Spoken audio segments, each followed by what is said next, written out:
by the relevant authorities following the incident.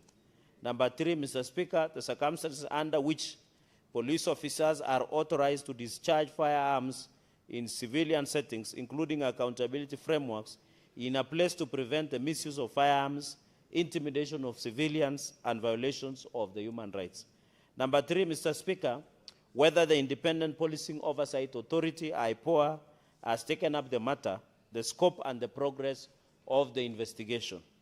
Number 4, Mr. Speaker, the nationwide reforms, policies, and oversight mechanisms being implemented to prevent the recurrence of similar incidents in universities, learning institutions, and other civilian environments, and the measures being undertaken to guarantee the safety and security of our students and members of the public across the country. Number 5, Mr. Speaker, how the National Police Service is addressing the broader and nationwide concern of police abuse of power and brutality to prevent excessive use of force, protect the public, and restore confidence in law enforcement institutions. I thank you, Mr. Speaker, sir. The statement by Senator for Nakuru County is hereby deferred. Senator Mungatana. Thank you, Mr. Speaker, for giving me the opportunity to read my statements. Mr. Speaker, I rise pursuant to Standing Order 53-1 to seek a statement from the Standing Committee on Energy on a matter of county-wide concern regarding the continuous power blackouts affecting Bura Town, Bangale, Madogo, and Mororo in Tana River County. Mr. Speaker, Tana River County experiences high temperatures, making it essential to ensure the proper preservation of food, water, medicines, and other health-related supplies. The ongoing power outages have significantly undermined residents' essential needs, exposing them to health risks and economic hardship. Further, a considerable portion of economic and social activities in the county takes place after the breaking of the fast during this holy month of Ramadan. The frequent and prolonged power blackouts have adversely affected these activities, disrupted livelihoods, and diminished business productivity.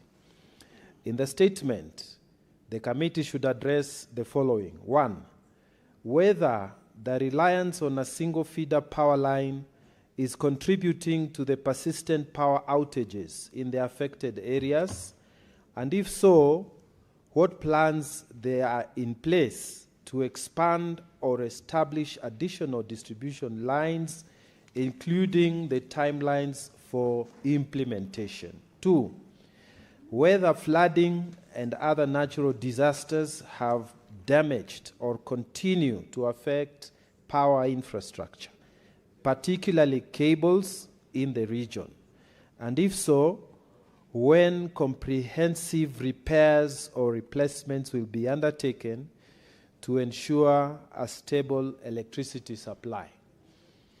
Whether the inadequate number of substations has resulted in high voltage fluctuations, frequent system tripping, and transformer overloads, and if so, what measures and timelines have been put in place to establish additional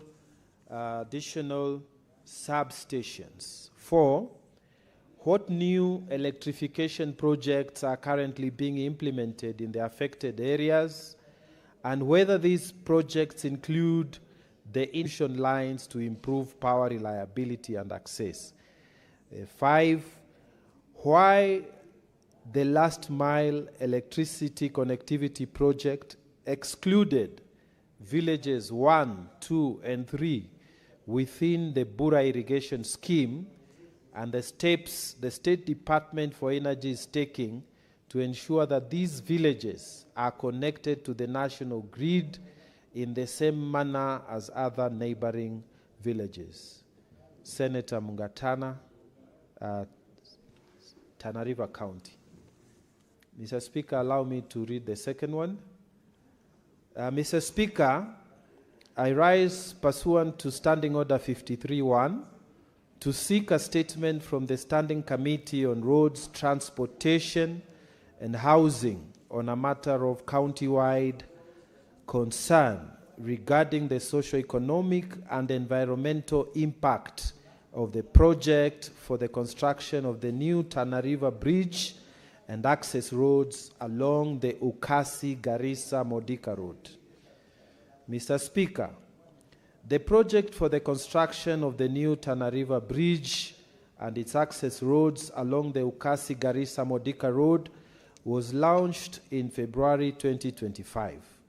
Landowners whose parcels of land were compulsorily acquired for the project were displaced and have never been compensated to date. Residents have also expressed concern about the project on their livelihood, noting that the bridge design and culverts could divert floodwaters to farmlands and destroy traditional animal paths. Further, the contractor is yet to undertake any corporate social responsibility programs for the local community. In the statement, the committee should address the following. 1, whether an environmental impact assessment, including public participation component, was conducted project, and if so, obtain the findings. 2, whether an assessment could be done to ascertain that the bridge design and culverts will not divert flood waters to nearby settlements and farmlands. 3, the reasons for the delay in compensating landowners whose parcels were acquired for the projects and the timelines for effecting the said compensation. 4, the reasons for the failure by the contractor to undertake any corporate social responsibility programs on the side of Tana River County for the local community. Senator Dr. Danson Mungatana, Senator, Tana River County. Thank you, Mr. Speaker. A statement pursuant to Standing Order 56-1A. The Chairperson Standing Committee on Land, Environment and Natural Resources.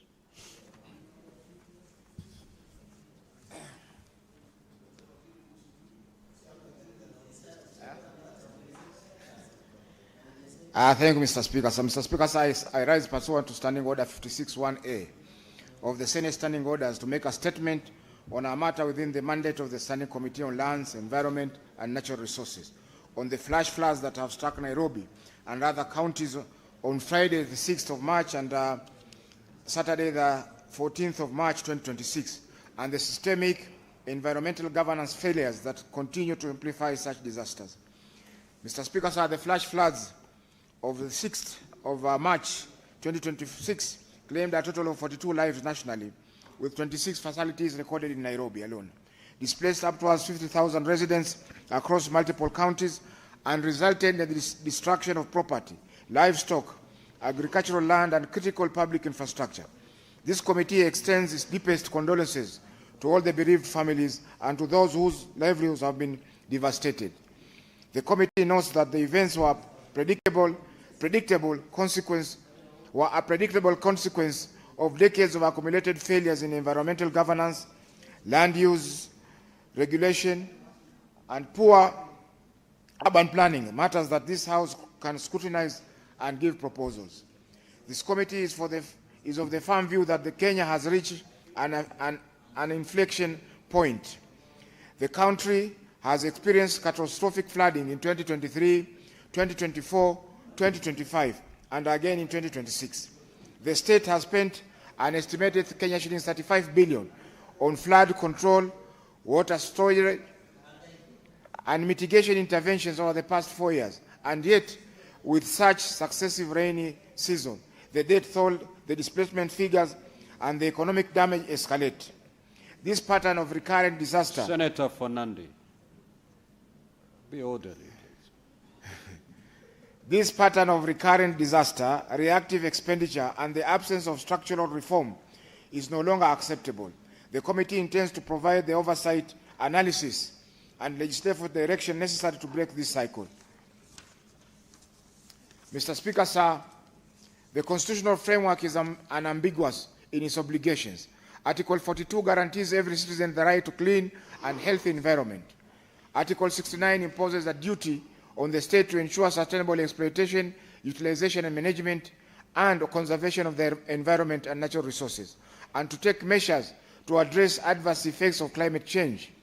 Article 70 provides for the enforcement of environmental rights, read with Article 62, which vests natural resources, including rivers, lakes, water resources, and public land in the people of Kenya, and places them under the stewardship of the national and county governments. These provisions establish an unambiguous constitutional duty to protect the environment and land use conditions that, when violated, produce the result suffered. The legislative architecture reinforces this framework. The Environmental Management and Coordination Act, EMCA, Cap 387, establishes the National Environmental Management Authority, NEMA, and vests it with authority over the environmental impact assessment, enforcement of environmental standards, and oversight of riparian zone protection. The Water Act 2016 vests the Water Resources Authority, or WRA, with a mandate to manage, protect, and regulate the use of water resources, including riparian land and catchment areas. The Physical and Land Use Act and Land Use Planning Act 2019 establishes the regulatory framework governing the preparation and implementation of land use plans at both national and county levels, including restrictions on development within flood-prone zones. The Forestry, Conservation and Management Act 2016 governs the protection of Kenya's gazetted forest and water catchment areas, including the 5 principal water towers. Despite this comprehensive legal architecture, the environmental degradation has accelerated. This is a failure not of law but of governance. Mr. Speaker, sir, based on the committee's engagements, observations and analysis of available data and expert literature, the committee notes the following concerns on the structural drivers of Kenya's escalating flood disaster. A, degradation of catchment areas and water towers. The committee finds that the degradation of these water towers is a direct and primary driver of the increased frequency and severity of flooding in downstream urban and rural areas, including Nairobi. 2, systematic encroachment on riparian land. Under EMCA and the Water Act 2016, riparian reserves of not less than 6 meters on either side of a river or stream and greater distances of larger water courses are protected zones within which no development is permissible. The committee finds that this legal requirement is routinely across Kenya, and most acutely in Nairobi, where formal and informal structures have been constructed directly within river channels, or on riverbanks and in designated flood points. This encroachment eliminates the natural flow storage capacity of riparian zones, constrains river channels, and exposes human settlement to catastrophic and predictable flood risk. Modern flood mitigation engineering depends on retention basins and buffer zones within riparian corridor. In Nairobi, these areas have instead mitigation structurally impossible in many localities. The committee further finds that encroachment actions against riparian encroachments have been hampered by legal challenges, inadequate institutional capacity, and in documented cases, political interference. Number C, failure of the urban planning and development control. The Physical and Land Use Planning Act 2019 requires that development permissions account for environmental impact, including drainage and flood assessments. The committee finds that this requirement has been systematically disregarded in progressively replaced permeable green surfaces with impermeable concrete and tarmac, dramatically increasing stormwater runoff volumes and velocities. The county government of Nairobi has acknowledged that despite improved on-source revenue, the city's drainage infrastructure has not kept pace with the scale and pace of urban expansion.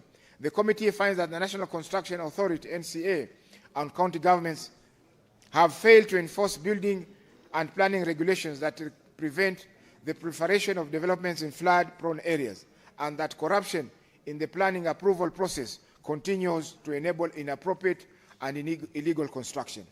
Number D, chronic underinvestment in neglect of drainage infrastructure. Drainage infrastructure in Nairobi was largely designed and built to serve a city over a fraction of its current population and density. The committee finds that despite the expenditure of 35 billion on flood control and mitigation over the last 4 years, the allocation specifically for drainage infrastructure maintenance, rehabilitation and expansion has been grossly inadequate. In the current financial year, flood control works received 200 million nationally, a figure that is manifestly insufficient for a country with Nairobi's drainage needs alone. Drainage channels across the city and other urban centers are clogged with solid waste, including plastic, silt, and illegal kiosks, which has greatly reduced their capacity. The committee finds that there is no systematic, adequately funded, and regularly audited program for the maintenance of urban drainage networks at either the national or county level. Number E, inadequate solid waste management and its impact on drainage. The committee finds that direct and causative link between the failure of solid waste management and the blockage of drainage systems. The Environment and Land Court and NEMA have both noted the pervasive practice of disposing solid waste in drainage channels and riparian zones. In the absence of adequate water collection infrastructure in informal settlements, rivers and drainage channels become the default disposal route. The resulting blockages do not merely reduce drainage efficiency, they cause localized flooding even in rainfall events of relatively moderate intensity. This renders the solid waste management crisis inseparable from the flood disaster crisis. Number F, over obstruction of groundwater and ground subsidence. The committee notes that expert findings that Nairobi chronic water supply shortages have driven proliferation of boreholes across the city, leading to the over-obstruction of groundwater at rates that have dramatically lowered the underground water table levels. The resulting aquifer compression, compounded by the weight of structures built above, have produced measurable ground level subsidence in multiple parts of the city. This creates artificial topographic depressions where stormwater accumulates and cannot drain, significantly amplifying the impact of flooding in those areas. Number G, inadequate early warning and disaster preparedness mechanisms. The Kenya Meteorological Department issued a heavy rainfall advisory number 2 of 2026 and provided advance notice of the intense rainfall events of 4th to the 9th of March 2026. The committee finds that while the technical capacity of weather forecasting exists, the institutional framework mechanism for translating early warnings into timely and effective community-level preparedness and evacuation actions remains severely deficient. There is no functioning national framework that operationalizes the link between meteorological advisory and coordinated and preemptive action by NEMA, county government, and the emergency response agencies to protect communities known to be at an elevated risk. Elevated risk. Mr. Speaker, sir, flooding which arises from degraded catchments, encroached riparian zones, collapsed drainage system, and absent enforcement is preventable. This committee will pursue this matter and will report back to the House in due course. I thank you, Mr. Speaker, sir. Now, statements pursuant to Standing Order 57-1, the Senate Majority Leader.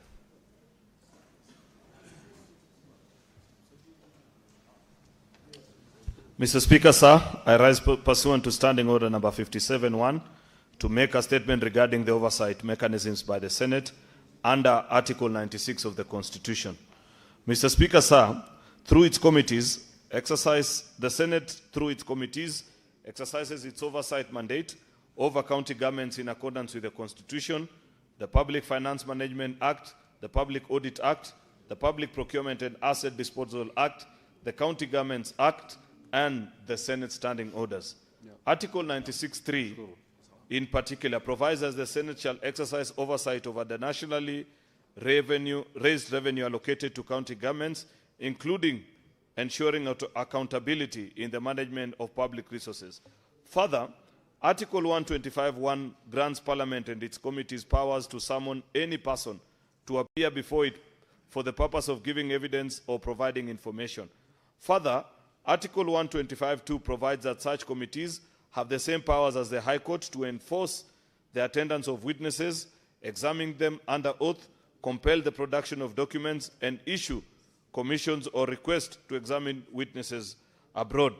Mr. Speaker, sir, these powers were reiterated by the Supreme Court in the petition 24 and 27 of 2019 and 2022, the Senate versus the Council of Governors and 6 others, where the Supreme Court held that Article 96, 1, 2, and 3 of the Constitution, as read together with Articles 110 to 112, leave no doubt that the Senate is established to perform fundamental roles of governance concerning counties through legislative, budgetary, and oversight actions. The court stated that the Senate has been granted considerable latitude in ensuring that county governments operate at optimal and within accountability standards if the objectives of devolution were to be realized. The Supreme Court, Mr. Speaker, sir, emphasized that there was no way the Senate could perform such an important role without having the powers to summon a governor and to require him or her to provide answers and offer explanations regarding the management of the county finances and related affairs. It stated that without such power, the Senate will not be able to exercise to protect the interests of the counties, nor will it be able to exercise effective oversight over national revenue allocated to counties. The court further stated that the office that is ultimately answerable to the Senate is that of the governor. In its analysis, the Supreme Court determined that the Senate is constitutionally empowered to summon governors to appear before it or any of its committees for purposes of answering questions and providing requisite information. Mr. Speaker, sir, in the recent past, certain county governors have repeatedly failed to honor invitations and summons issued by the County Public Accounts Committee to appear before it to respond to matters relating to financial management, accountability, and the use of public resources allocated to their respective county governments. Their actions contravene the Constitution and the statutory duty to account for funds allocated to their respective county governments and undermine the constitutional oversight mandate of the Senate. It weakens accountability in the management of public resources, contrary to the national values and principles of governance under Article 10 of the Constitution and principles of public finance under Article 201A of the Constitution, which requires openness and accountability. Mr. Speaker, sir, this disregard of the Senate invitations and summons sets a bad precedent and threatens to erode the principles of transparency, accountability, and respect for our constitutional institutions. The Senate will continue to discharge its oversight mandate as enshrined in the Constitution and will proceed to confirm audit reports even when governors fail to appear and forward their findings to the relevant government agencies for appropriate action. Mr. Speaker, just to provide context to this statement, is that I am deeply concerned following what is happening at our County Public Accounts Committee. And as leader in the House, Mr. Speaker, I felt compelled to issue this statement just to reaffirm that this position of the Senate is not only provided for constitutionally, but has been affirmed by none other than the highest court in the land, of the powers of the Senate, Mr. Speaker, to call on to governors to appear before our committees and give account of how they have utilized the resources that have been sent to them. This afternoon, Mr. Speaker, you have just informed the House of the passage of division of revenue. You know how hard this House works, Mr. Speaker, to ensure that we equitably resource our counties to perform their functions. It cannot be that at the whims of governors, Mr. Speaker, they can sit purportedly at a legal gathering in Kilifi and decide not to appear before county government, before the County Public and Accounts Committee, Mr. Speaker. Mr. Speaker, Mr. Speaker, I beg for your attention because this is extremely important. You have it, Majority Leader. Thank you, Mr. Speaker. you did give a reply to the county governments on the illegal instructions that they tried to give to the Senate while in Kilifi, Mr. Speaker, of their failure to appearance until certain matters that they hold against the committee are resolved. And we made it abundantly clear in this House, Mr. Speaker, that appearance before this House is not a buffet that you cherry pick, that I want to take this one, I will leave this other committee, that governors must appear before this particular House. Now that certain governors have chosen, Mr. Speaker, because we must set it on record, that there are governors that have gone ahead and appeared before County Public and Accounts Committee, but there are those that have seen the perfect opportunity to dodge responsibility of responding to how they have utilized resources, Mr. Speaker. I want to request, Mr. Speaker, and this be the position of all of us collectively, Mr. Speaker. I am aware, because I have consulted with the chairperson of the County Public Accounts Committee and their membership, that the County Public Accounts Committee will proceed and confirm the findings of the Auditor General on those counties, Mr. Speaker. Because if you have failed to come to respond, then it means you are guilty, you have accepted the verdict, Mr. Speaker. All that is left for us, because on Tuesday, the 31st of March, 2026, God willing, Mr. Speaker, shall be a special day in this House. We shall be passing the findings of the County Public Accounts Committee on the utilization of resources for last financial year by county governors. Those that have come before Public Accounts Committee and presented their responses, Mr. Speaker, will get a fair hearing. If you choose to waive the right to appear, Mr. Speaker, then it means you agree with the Auditor General, and therefore what will be left of us is to follow the findings of the Public Accounts Committee, which is to direct that EACC recovers the money, DCI arrests those that have disappeared with public resources, Mr. Speaker, and we move on to the next financial year. That is the import of this statement, and I hope every governor in the Republic of Kenya understands that position. I thank you, Mr. Speaker. Now, honorable senators, I will allow comments for not more than 15 minutes. So if you have an opportunity to speak, yes, comments including the statement by the majority leader, in which case then I will allow comments for not more than half an hour. So if you get an opportunity to speak, kindly do so for not more than 3 minutes. Senator Eddie Okech.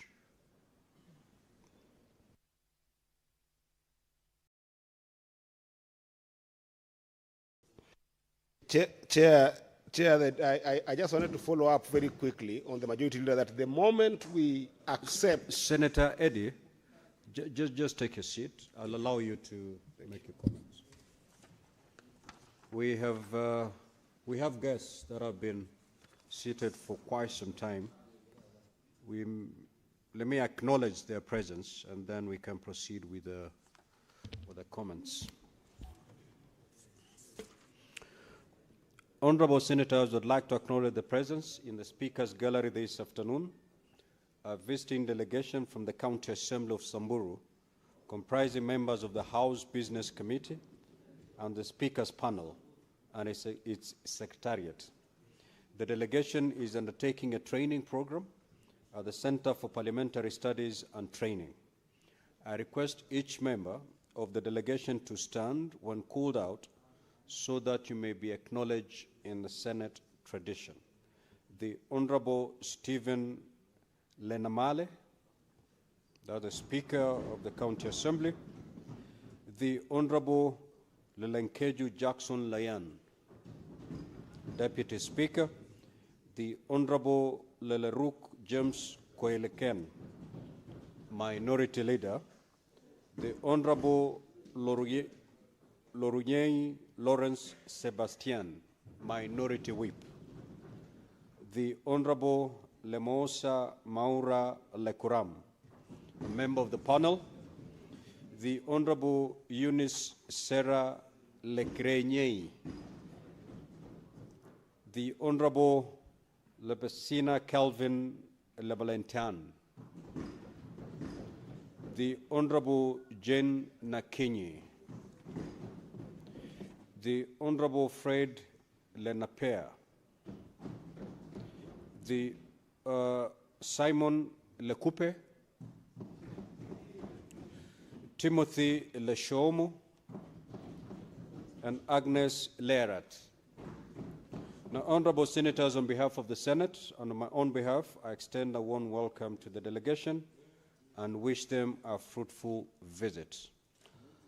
Also, I'd wish to acknowledge the presence in the Speaker's Gallery this afternoon of a visiting delegation of members of the county assemblies from Uasin Gishu and Makueni County Assemblies. The delegation is on a benchmarking engagement on best practices at the Senate. I request each member of the delegation to stand when called out so that you may be acknowledged in the Senate tradition. The Honorable Julia Sang, the Honorable Robin Tobosei, the Honorable Esther Mwangeli. On behalf of the Senate and my own behalf, I extend a warm welcome to you and wish you a fruitful visit. I will request the Senator for Samburu, Senator Lelegwe, and 1 minute to extend a word of welcome to welcome the delegation from Samburu County, and thereafter the Senate Deputy Minority Leader to extend a word of welcome to the second delegation. You may proceed.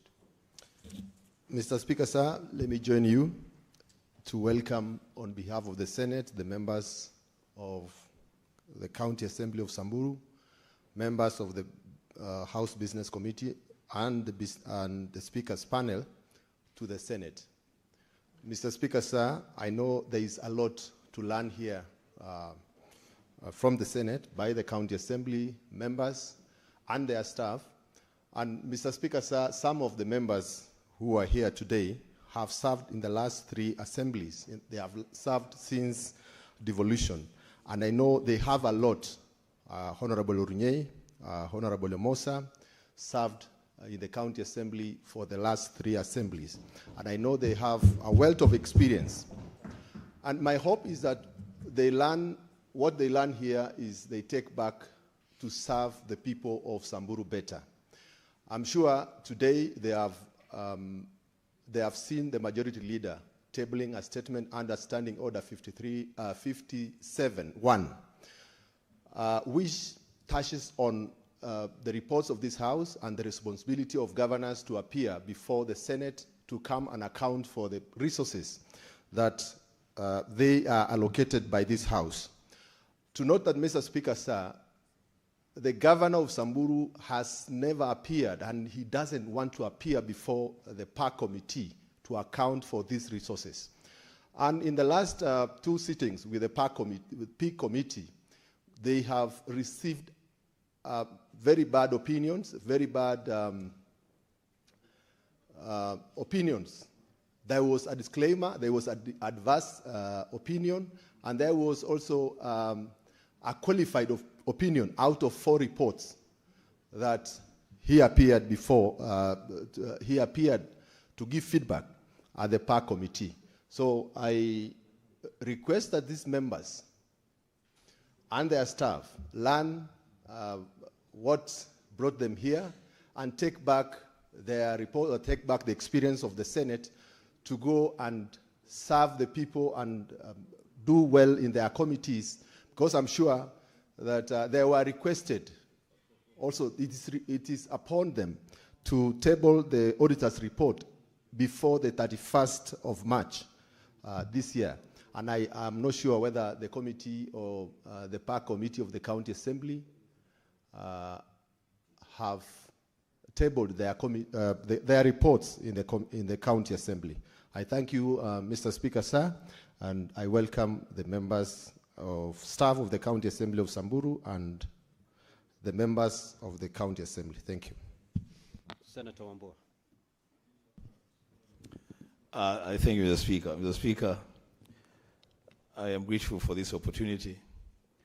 I wish the Senator for Uasin Gishu was here to see how peacefully the County Assembly members from his county are seated with the representative from the County Assembly of Makueni.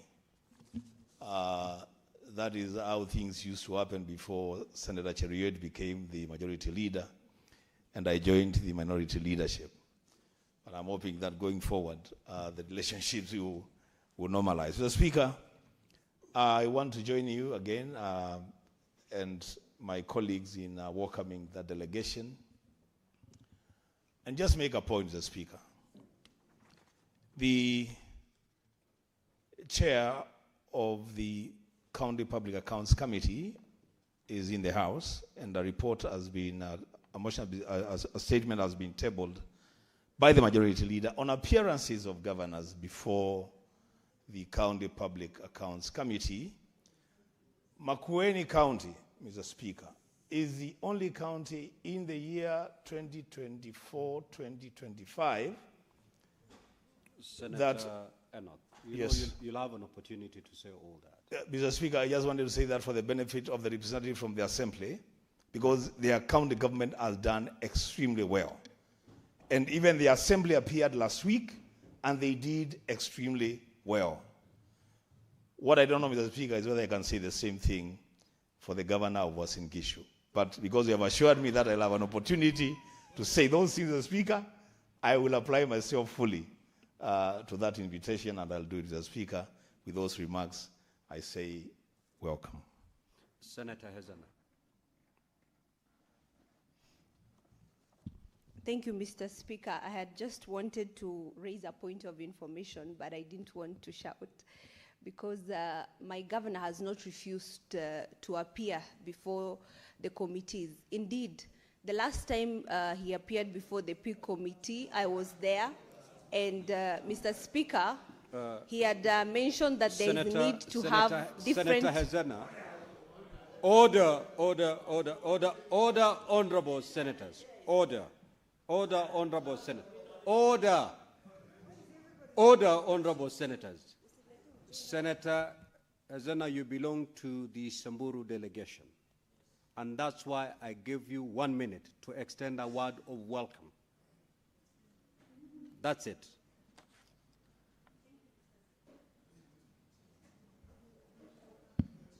Thank you, Mr. Speaker, and I appreciate the opportunity to welcome our members of the County Assembly, while at the same time requesting the Senate Business Committee to ensure that there is harmony in the allocation of time at which the governors or the cabinet secretaries are welcomed to answer questions in the respective committees. Because in the last time, Mr. Speaker, we had a conflict where the governor was supposed to appear in 2 committees concurrently, and he mentioned it.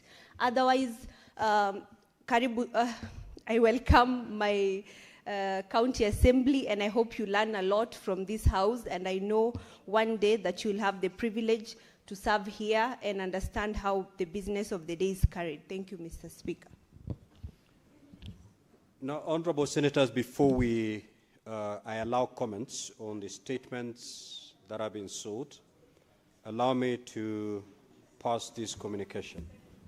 Further to the communication issued in the afternoon sitting on Wednesday, 25th of February 2026, regarding the basic operation of the Titan Congress system, I wish to inform you that the biometric authentication module has now been operationalized.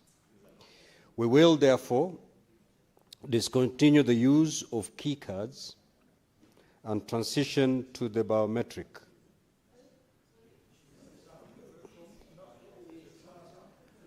For sign-in and attendance recording in plenary proceedings from Tuesday, 24th of March, 2026. Kindly note that after the transition, you will be required to sign in with your biometrics whenever you are present for your attendance to be recorded.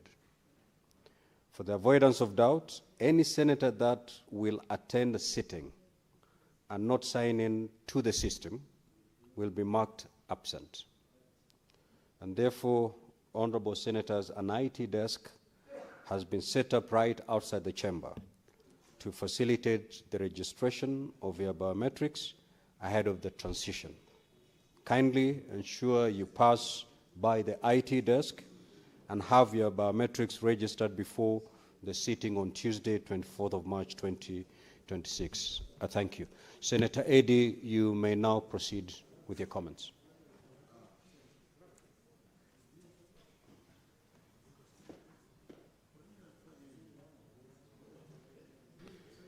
Mr. Speaker, within these 3 minutes, let me first of all make a rejoinder or a comment on what Senator Chiragea talked about in the police intervention where issues have been raised and then they end up mishandling people. Because, Mr. Speaker, I had actually attempted to bring a serious statement in this House on the status of insecurity in Migori County.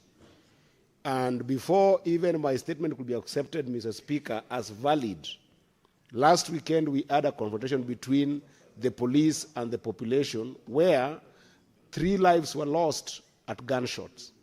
And the police station in Makalda was burnt down by people, Mr. Speaker, who were angry at the police. And this is because, Mr. Speaker, constantly there has been laxity by the police to deal with those insecurities in that area, to the extent that the people there now are being terrorized by GSU officers who have gone now to Makalda to try and restore order, Mr. Speaker. These issues, if they are not solved, Mr. Speaker, and the statement by Senator Cherargei, Mr. Speaker, should be treated by the agency it deserves. And I know that Senator Cherargei also asked a question to the Ministry of Interior on the general state of insecurity in places including Migori, Nandi, and other places, Mr. Speaker. They are an emergency, because if you don't take care, Mr. Speaker, the population will start fighting with the police, and that will be the highest height of insecurity. It is happening in Nyatike, and I stand with my people in Nyatike that they should not be harassed by the police in Nyatike. There must be a proper understanding between the police and the people in the locality. And Mr. Speaker, that said, because I don't have much time, Mr. Speaker, the country is going to a serious crisis where a jamboree of a group of a corporate organization that calls itself the County Governors Council, Mr. Speaker, is deciding that it's not going to come to this out, Mr. Speaker, to account to critical issues of audit, and they are tantamount to serious crime of humanity on financial irregularities in this country, Mr. Speaker. Mr. Speaker, if you don't rise to this issue, we're not going to manage it, Mr. Speaker.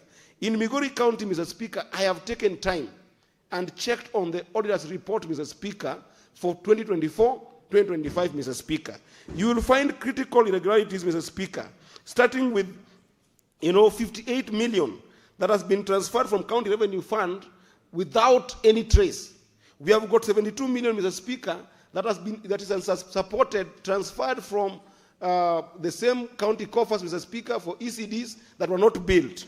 Mr. Speaker, we have got things like 826 million that cannot be accounted for in terms of pending bills, Mr. Speaker. I can go on and on, Mr. Speaker. I think it is very important, Mr. Speaker. You have 1 minute. You already have 1 minute. Yes.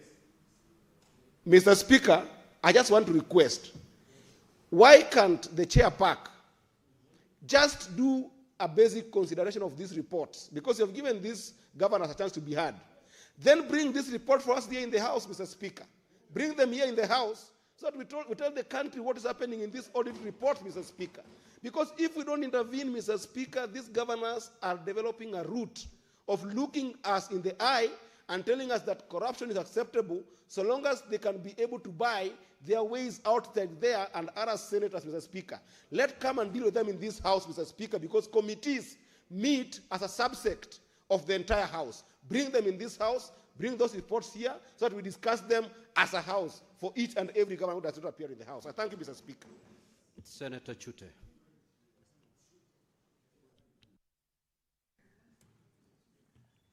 Shukrani sana Mheshimiwa Spika. Mheshimiwa Spika, hata ingawa sitaongea ile Kiswahili sanifu kama ndugu yangu Senator Madzayo. Mheshimiwa Spika, Senator Madzayo ameleta taarifa muhimu sana, Mheshimiwa Spika. Mheshimiwa Spika, mambo ya Shakahola, miaka 3 sasa, maiti inawekwa kwa magunia, inawekwa kwa container. Mheshimiwa Spika, komiti ambayo inahusika ingefaa kufika kule, waone kitu gani inaendelea kule, ndio waje hapa kwa bunge watueleze ni kitu gani wameona na hatua gani itachukuliwa. Mheshimiwa Spika, wale watu kwa mila ya Kiafrika, kawaida wa Afrika wanaheshimu maiti. Mheshimiwa Spika, Shakahola wamewacha kuheshimu maiti. Polisi ya Kenya, Mheshimiwa Spika, wamewacha kuheshimu maiti kabisa. Na mahospitali ya Kenya wamewacha kuheshimu maiti. Mheshimiwa Spika, hospitali wakati mtu amekufa wakidai pesa wanaweka maiti kama rahani. Paka hiyo maiti ilipiwe, paka ndururu ya mwisho haitatoka hapo. Mheshimiwa Spika, maiti kama haijalipiwa inatolewa mahali mashini inawekwa. Kwa Kiswahili kidogo inanisumbua, lakini mahali inawekwa inahifadhiwa maiti, wanatolewa wanawekwa kwa floor, kwa ardhi huko chini. Mheshimiwa Spika, kwa sababu hajalipa pesa kwa sakafu.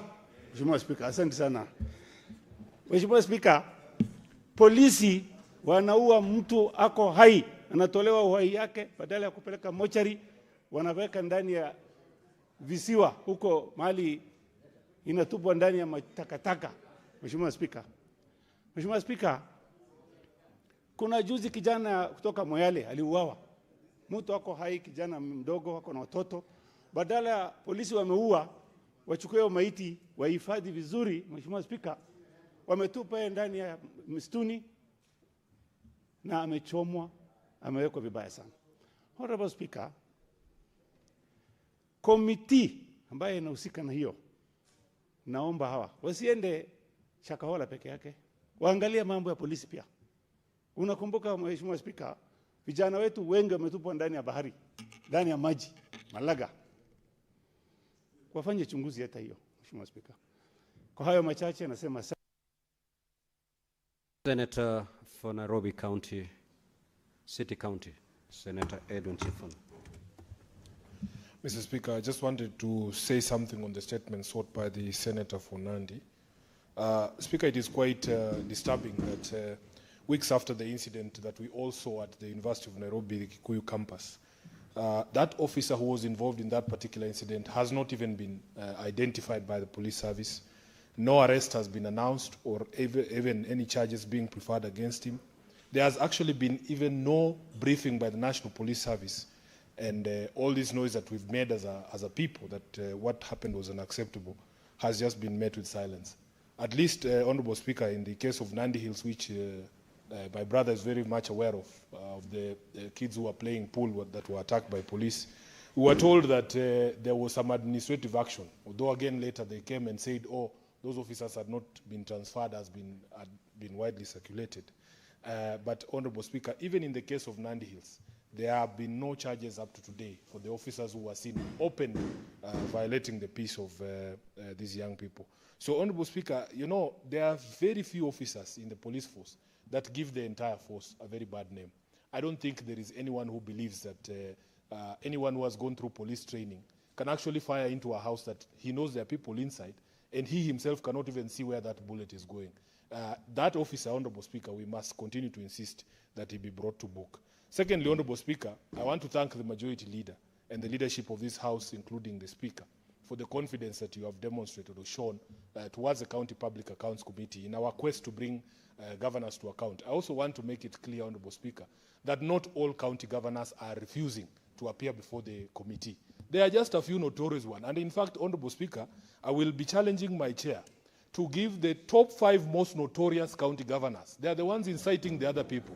Can you imagine, Honorable Speaker, we had a situation last week where a governor who chose to attend kept us waiting there because he was on phone with the chairperson of the Council of Governors, being threatened that if you proceed with that meeting, that there is going to be undisclosed consequences, Honorable Speaker.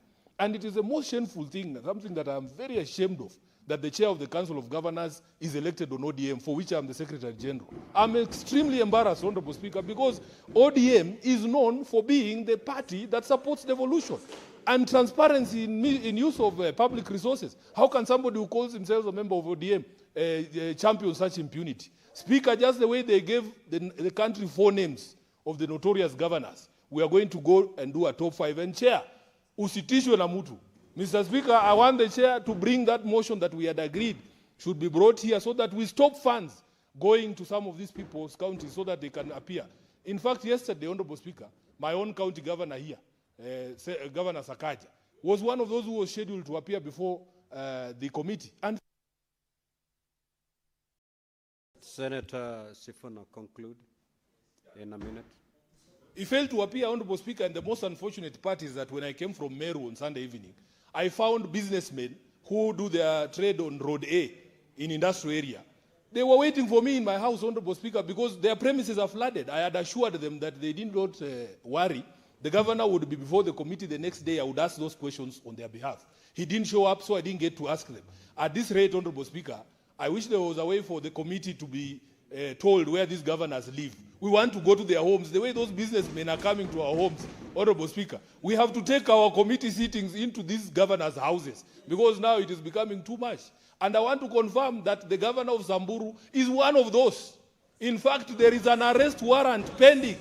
An arrest warrant pending for the governor of Samburu. So nobody should tell this house that, oh, he has other things to do or that he has not refused to come. And we want the IG of police to make good his promise to this house to bring that governor before the Senate, followed by Governor of Nairobi, the Honorable Sakaja. Thank you, Honorable Speaker. Senator Fernande. Senator Fernande.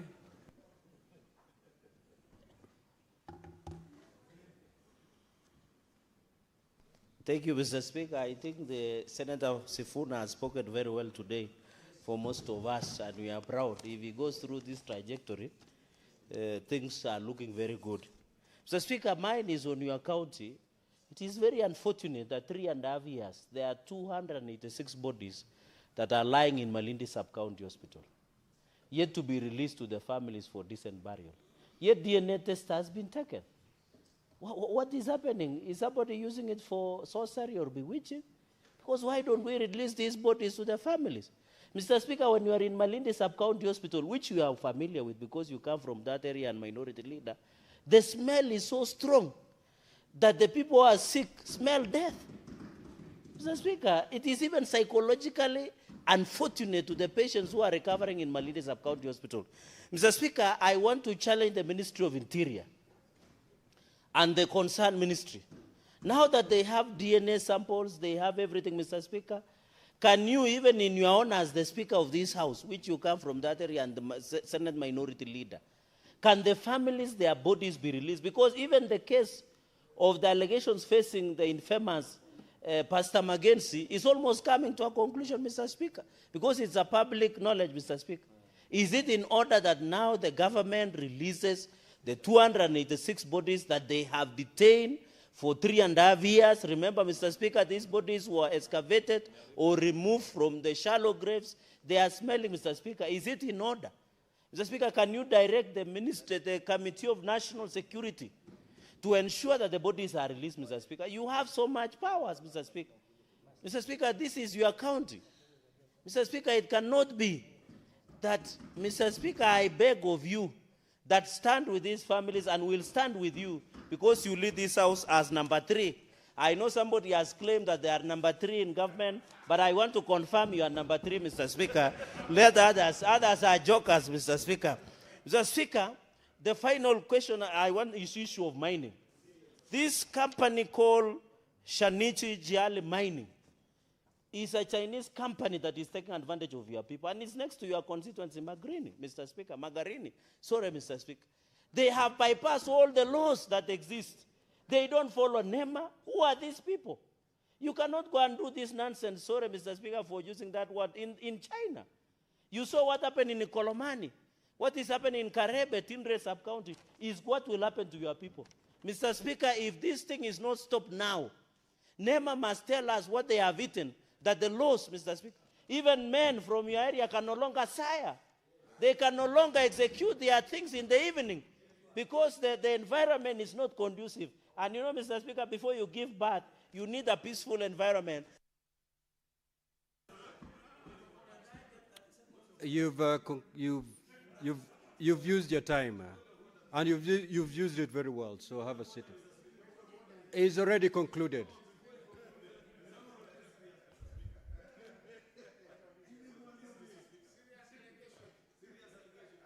Yes, Senator for Kericho. Mr. Speaker, you must give me, because this also concerns you, because you are equally from Kilifi. And you have heard the Senator for Nandi make very grave allegations against men from Kilifi, Mr. Speaker. And to confirm the worst, Mr. Speaker, the leader of minority, who is a senator for Kilifi, was cheering and stamping his feet, Mr. Speaker, when the Senator for Nandi said men from Kilifi can no longer perform their duties, Mr. Speaker. Is it in order for the Senator for Nandi to confirm, yet we know, Mr. Speaker, that number one, he doesn't come from Kilifi. Secondly, he is not a woman of the opposite sex, Mr. Speaker, to confirm what men from Kilifi can do. Mr. Speaker, can he set the record straight on behalf of your constituents? No, honorable Senator. Yes, Senator for Kilifi. Asante mstahiki Spika. Mstahiki Spika, kiongozi wa walio wengi amekosea kabisa ile statement ambayo ulikuwa mimi nasema. Ni kwamba ikiwa kuna mambo ya mavumbi, ikiwa kuna mambo ya TB, wewe utakuwaje mgonjwa alafu useme unataka kuzaa? Utazaa namna gani? Kama nguvu hakuna kwenye mwili. Kwa hiyo tunasema wale wa Chinese wako kule, ile kazi wanaofanya ni kazi mbaya ya kuchimba mashimo, kutoa rasilimali zetu, na hatimaye watu wetu kuumia, kuathirika na yale mavumbi wanaotoa wakiwa wanafanya ile shughuli. Alafu ndio wanashindwa kufanya kazi. No, order, honorable senators. Let us rest that matter there. Okay, it is only a medical doctor who can confirm those statements. Senator Oburu.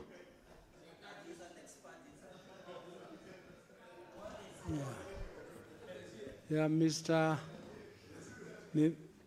Speaker, sir, I stand to contribute to the issue of it is a serious matter, because how can governors claim that our senators are receiving bribes from them? If they are receiving bribes from them, can they prove that senators are receiving those bribes? And if they gave the bribes to cover their crimes, are they not equally guilty before the law? Mr. Speaker, the receiver and the giver are guilty.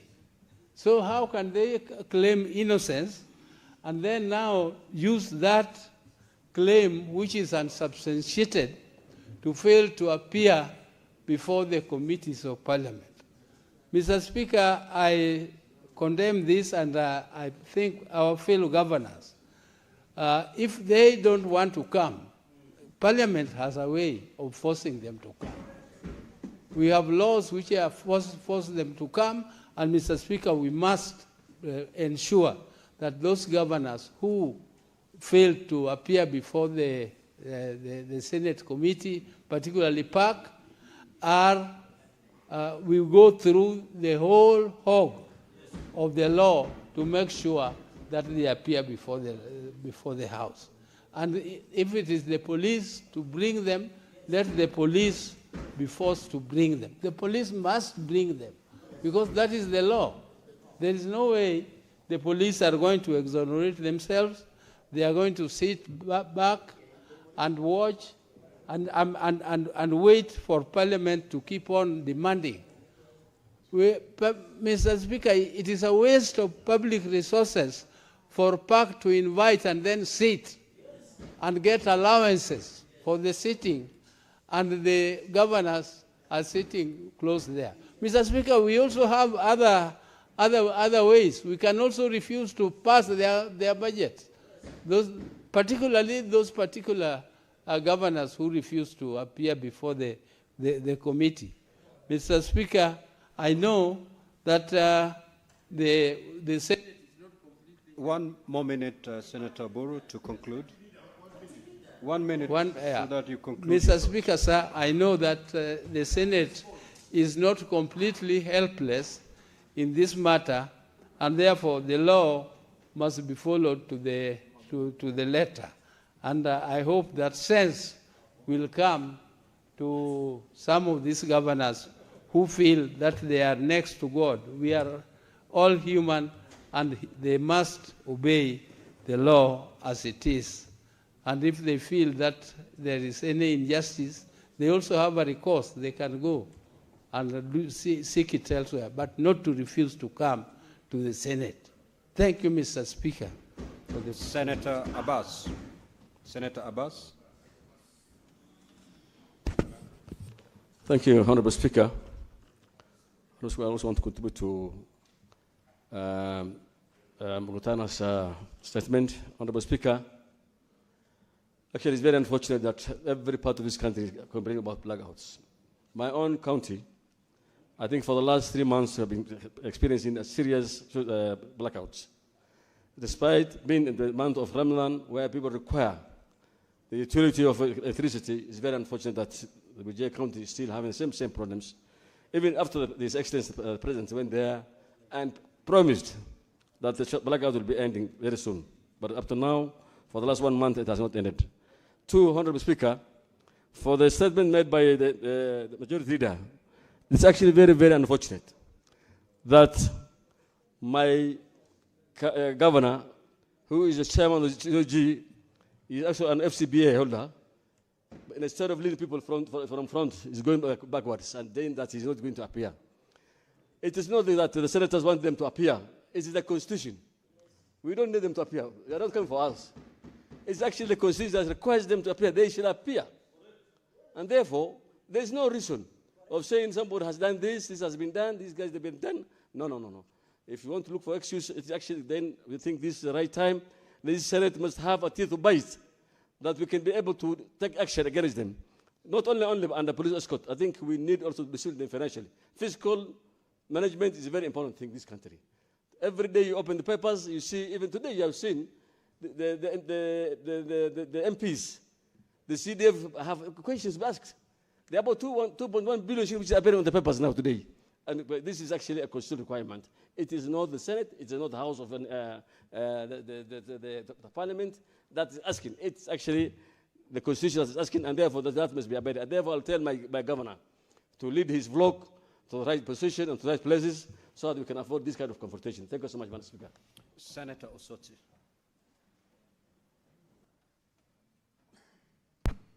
Thank you, Mr. Speaker. Mr. Speaker, let me comment on the statement by Minority Leader on exploitation of minerals in Kilifi. Mr. Speaker, this is a very serious issue, and I know a number of us have brought statements in this House on the same topic, but maybe different minerals. Like I know Senator Halwale, Senator Muma, myself, and even Senator Okio Mtata. We have brought statements here regarding the mineral exploitation of gold in Western Kenya. And this is a very serious issue, Mr. Speaker, and I hope the committee that handles minerals will provide answers to this House, because this problem is a national-wide problem and our people are being exploited unnecessarily, Mr. Speaker. Mr. Speaker, on the issue of governors not appearing before us, I think, Mr. Speaker, we have the powers. I have read the statement by the majority leader, but how I would wish, Mr. Speaker, we took a very serious step, Mr. Speaker, because committees of PAC and PIC are committees of this House. Why don't we consider that next Wednesday, Mr. Speaker, we invite we summon all the governors who have not appeared before us to come before the committee of the whole House, Mr. Speaker, and explain to us why they have not been appearing before the two committees. I think that would be a serious step. And then after that, Mr. Speaker, we stop dispersing funds to these counties. Because if we just talk about it in a statement and we leave it there, none of these governors will appear before us, Mr. Speaker. The kind of contempt, the kind of rudeness that we have seen in our committees, Mr. Speaker, this cannot be left to go on. Last week in my committee, Mr. Speaker, the governor of Samburu appeared, and he openly expressed his bad attitude and rudeness to the committee. This is not the way to go, Mr. Speaker. These people should appear before the committee of the whole House and explain why they have not been appearing before the two important oversight committees, Mr. Speaker. Thank you, Mr. Speaker. Senator Mungatana.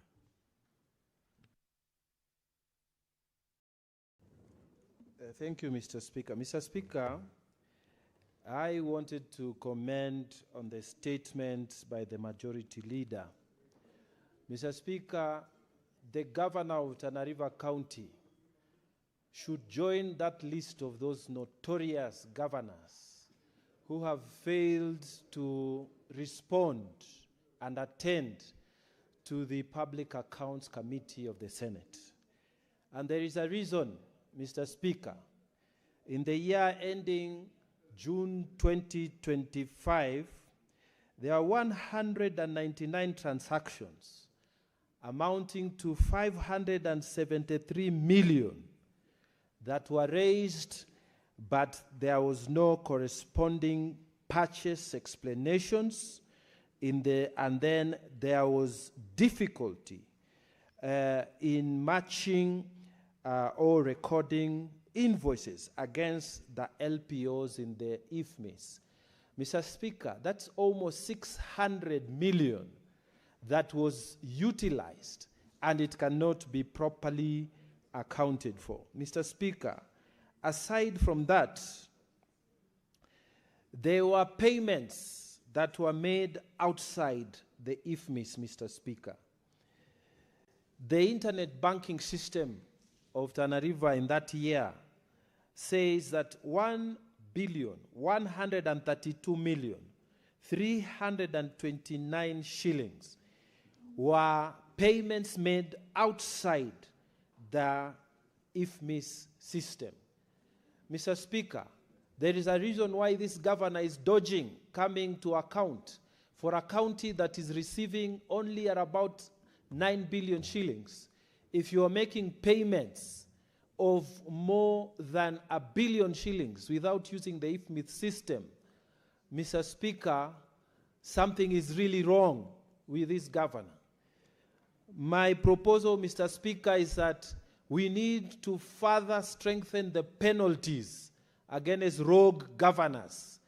Instead of just giving them that 500,000 fine, we should amend the Powers and Privileges Act to enhance it to 5 million shillings.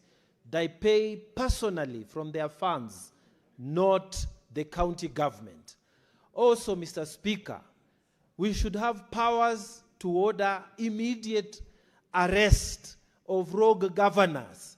We have a parliament police station that has a cell so that we can restrain these people. They have a real feeling of what stealing means, so that they stay there, Mr. Speaker, and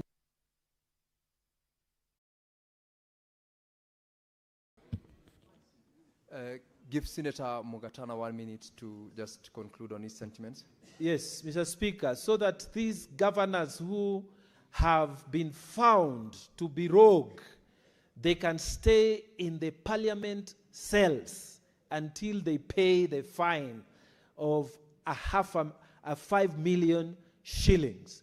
Mr. Speaker, if we can make this pain felt directly to these governors, then, Mr. Speaker, we will stop the drainage of funds.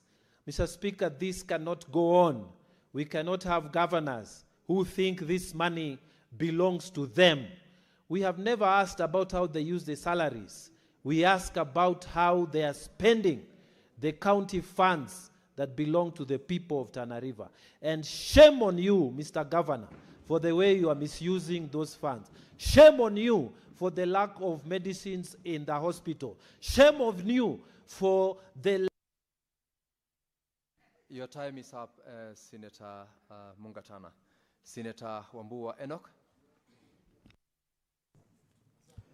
I thank you, Mr. Speaker. Mr. Speaker, two quick comments. One, on the issue of the bodies lying at Malindi Level 4 Hospital from Shakahola. Mr. Speaker, there is indignity, but there is also indignity, Mr. Speaker. Honestly, this is hardly a way of dealing with the dead in the African context, in the Kenyan context. It doesn't matter what explanations the Speaker are available for this. You cannot have bodies lying inside a container outside a public hospital, and the relatives and the kin of those bodies are crying out to be given the bodies to go and give them a dignified send-off. Mr. Speaker, we'll leave it to the conscience of the people responsible to handle that matter. But it's a biggest shame, collective shame of a nation. Mr. Speaker, it shall be remembered that the collective decision by the governors not to appear before the County Public Accounts Committee of the Senate was made in Kilifi. Mr. Speaker, while there, these governors would have used their time better to even address themselves to that issue of the bodies lying outside the hospital. Because the bodies in there don't just belong to Kilifi County. They are bodies of Kenyans across the country. And perhaps the governors that were making the loudest noise about not appearing, perhaps they are bodies of their people lying in those containers. That would have been a better use of their time, Mr. Speaker, in Kilifi. But because, Mr. Speaker, for them that is not important, Mr. Speaker, I want to say this and say it very clearly. These governors, they may collectively decide not to appear, but they must always be reminded that responsibility is personal, it is not collective. The notorious governor, Mr. Speaker, including your own governor, the governor of Bomet, is one of those notorious governors who last week, or was it even early this week, wrote a letter explaining why they could not appear before the CPAC. And the reason that they could not appear is because, according to the letter, the governor had prior important official engagements. Mr. Speaker, I ask myself, and I ask this House, and I ask the governors, what more important official engagement would a governor have than to account for public resources given to them to serve their people?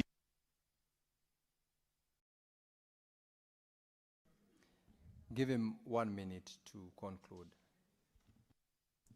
Thank you, Mr. Speaker. Mr. Speaker, these governors, and I am happy that we had a meeting today. Mr. Speaker, I want to report to this House that because the last appearance that the IG had before the committee, he committed that he will be bringing governors that we order him to arrest and bring to us. That we have decided, Mr. Speaker, that on Thursday of next week, the governor of Samburu be brought before the committee in chains to answer, Mr. Speaker, to audit queries. And, Mr. Speaker, the IG should know that this is not a request. This is a directive. It's an agreement that we had with him. And committees of parliament, Mr. Speaker, don't pronounce themselves in vain. So, Mr. Speaker, once the IG receives that official communication, I expect that the governor of Samburu will appear in chains on Thursday to answer to audit queries for... The 1 minute added to Senator Wambua is over. Indeed, just to confirm what you said, the governor of Bomet actually in his letter of draft declined to appear before the Senate committee. And besides that, there are other contempt proceedings of not only the committees but other courts out of corruption allegations. Senator Boni Halwale. Thank you, Mr. Speaker. Mr. Speaker, we made a mistake. I'm saying this in contribution to the statement by the leader of the majority. When we gave governors a bill that allowed them to be called His Excellency, and allowed them to fly the national flag, and allowed their wives to be called First Lady, and allowed them to drive around in sirens, we allowed them a retinue of police officers as escorts. We created the African man syndrome in them. And therefore, this proposal by the leader of the majority should be accompanied by exercising Article 225 of the Constitution on financial control that allows us to stop 50% of the funds due to the defiant governors. Mr. Speaker, I was surprised that the person reading that statement was the governor of Kakamega, a man for whom the people of Kakamega are waiting to hear what he has to say about the 240 million that he found allocated on the Butali-Malecha Road. Instead, he is today in a rally, Mr. Speaker, asking the President of Kenya to help him build the same road, for which we want him to account for the 240 million shillings that was put in that account when he reported in office. Mr. Speaker, we want him to tell us what happened to the 120 million shillings that was meant to do the bridge and gap the road from Bushiangala all the way to Eregi that has got a crossover in the budget, and the money was in the account, Mr. Speaker. Mr. Speaker, we would like the governor of Kakamega to tell the people of Kakamega, and I'm glad that the party leader of ODM is here, but also should tell us, Mr. Speaker, what happened to the 400 million that he put to the road from Mwiboma in Mumiasi all the way to Indangalasia. 3 years down the road, he has not done anything. We would like to know, Mr. Speaker, what happened to the 600 million that was intended to do the road from Bulimbo Market in Harambe all the way to Haunga. Instead, the guy has done only 2.5 kilometers and the money is gone. These are the things he's coming before the committee will clarify. Finally, may I congratulate young Senator Kajwang and your team. Stay put. When you are asking questions of why not, what not, no. Thank you, Senator Boni. You know, had you asked for a minute, I would probably have given you, but you did not. So in the circumstances, I will, I will proceed to allow the next speaker, Senator Faki, to... Asante Mheshimiwa Spika kwa kunipa fursa hii kuchangia taarifa zilizoletwa bungeni. Kwanza naanza na Senator Mazayo kuhusiana na miili iliyobaki katika hifadhi ya maiti Malindi. Mheshimiwa Spika, bunge hili lilichagua kamati maalumu ya kuangalia mambo ya Shakahola. Na moja ya mapendekezo nilikuwa ni kwamba yale miili iweze kupewa wenyewe mapema na waweze kuzika ili waweze kusahau masuala hayo. Lakini Mheshimiwa Spika, ni masikitiko leo karibu miaka mitatu bado tunazungumzia mambo haya ya Shakahola. Mheshimiwa Spika, baadhi ya mapendekezo ilikuwa ni kubadilisha sheria ambayo inaangalia taasisi za kidini.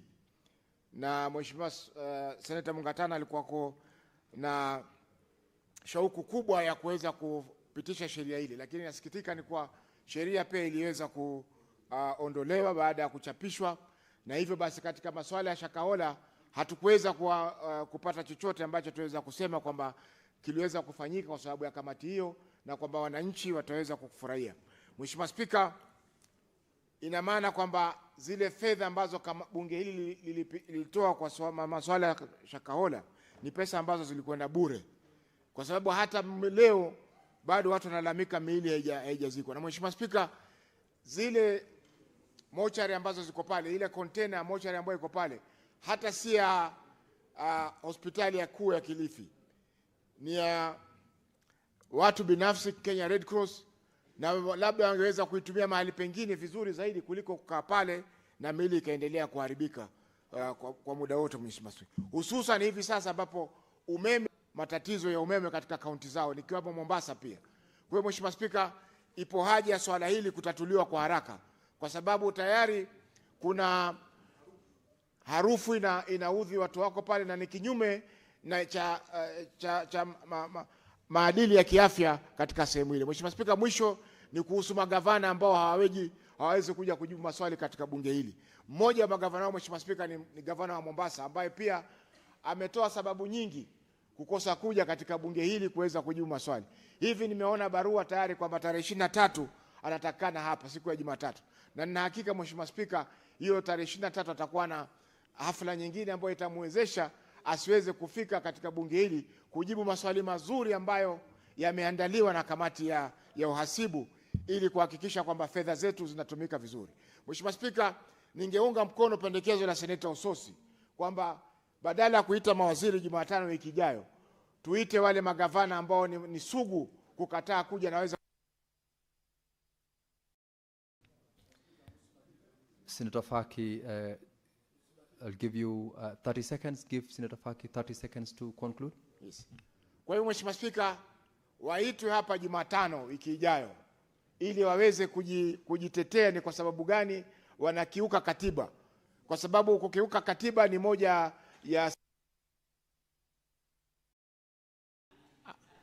Senator Faki, you asked for 30 seconds. And, they have not ended, Mr. Speaker. All right, conclude. Only 3 seconds. Conclude, Senator Faki. You're still on the floor. Kwa hiyo Mheshimiwa Spika, waitwe hapa kwa sababu moja ya sababu za kuweza kubanduliwa mamlakani ni kukataa kutii sheria, na sheria inasema kwamba lazima waje katika bunge la Senate waweze kujitetea kwa hisabu na ripoti zao ambazo zimetoka kwa mhasibu mkuu wa serikali. Asante Mheshimiwa Spika. Senator Wamatinga. Thank you very much, Mr. Speaker. Sir, though you've not made the communication, I would request upfront you add me a minute, because the people sitting at the gallery, they are from my county, 3 schools, Mr. Speaker, and because you might not be able to make the communication on time, I would want to request you to add me a minute so that I would take the opportunity to welcome them. Senator Wamatinga, now that you've brought that to my attention, resume your seat so that I can make that communication.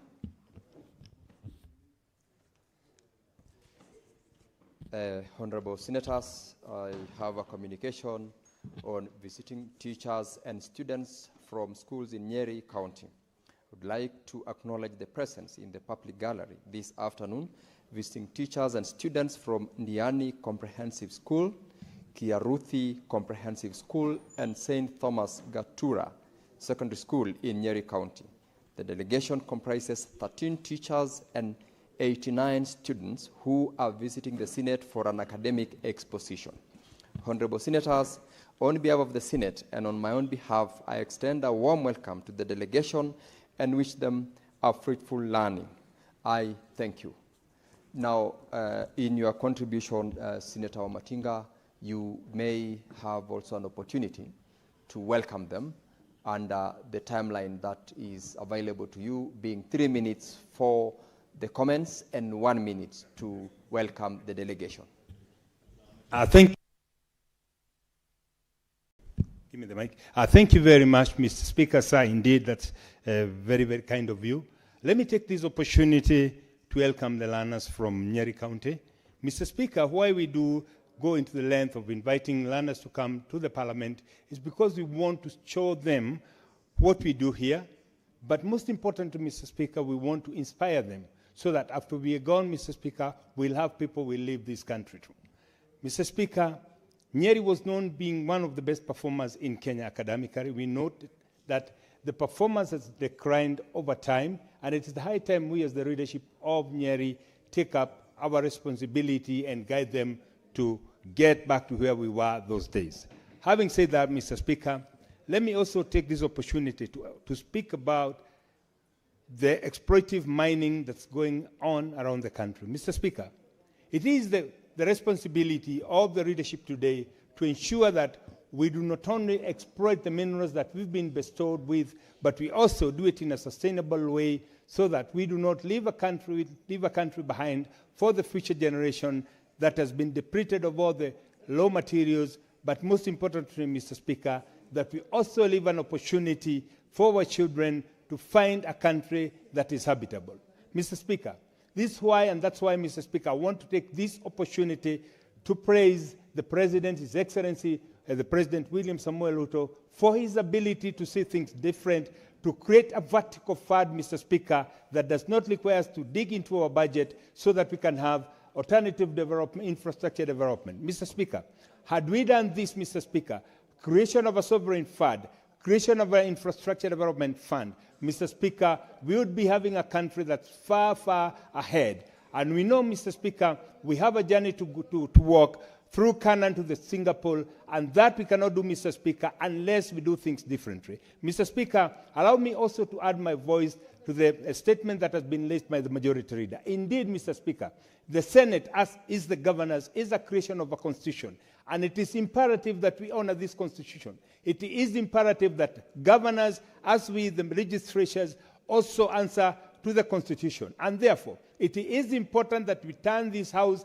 into a committee of the whole and summon all those governors who've been summoned by the committees so that they can come and answer questions, because it is our mandate, oversight mandate, to ensure that we represent our people, to ensure that the resources that are allocated to the governors is getting to the rightful use, and most importantly, that they are able to account for it. It is unacceptable, Mr. Speaker, that we will have a governor who will say that he's not available, he has any other commitment. If they feel that they have any other commitment, Mr. Speaker, let them leave their positions to their deputies and go back to their normal life, because it is their duty to appear before this House and explain how they have spent the public money that has been allocated with them. Mr. Speaker, I support. Thank you, Senator Omatinga. Now, Honorable Senators, it's just been brought to my attention that the motion for extension for consideration of the Sugar General Regulation 2025 is, today is its last day. So, Senator Olekina, you will actually be the next person to speak after we transact the business that I'm trying to guide the House on. So I will immediately suspend comments on these statements so that we transact on these regulations while we still have quorum. I want to plead with members not to leave the chamber so that we take a vote on these regulations. And immediately thereafter, we will resume to comment on the regulations. And therefore, I will rearrange the order paper and ask the clerk to call order number 8. Honorable Senators, please do not leave the chamber. Clerk, call. Order number 8, motion, extension of time for consideration of the Sugar General Regulations 2025, legal notice number 167 of 2025, and the Sugar Imports and Exports Regulations 20 notice number 100 of 2025. Senator Mofire, the chairperson, delegated legislation, proceed to move the motion.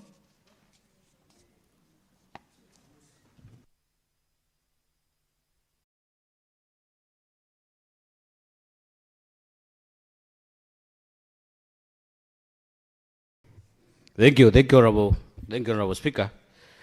Honorable Speaker, I beg to move the motion that aware that the Sugar General Regulations 2025, legal notice number 167 of 2025, and the Sugar Imports and Exports Regulations 2025, legal notice number 168 of 2025, were tabled in the Senate on the 6th of November 2025 and referred to the Select Committee on Delegated Legislation for consideration pursuant to Section 12(1) of the Statutory Instruments Act. Cognizant that the committee is required to make a report within 28 sitting days after the date of referral of the instrument by the Senate, pursuant to Section 15(2) of the Statutory Instruments Act, which 15(3) of the Statutory Instruments Act provides that by a resolution, Parliament may extend the 3 of the Statutory Instruments Act provides that by a resolution, Parliament may extend the time for consideration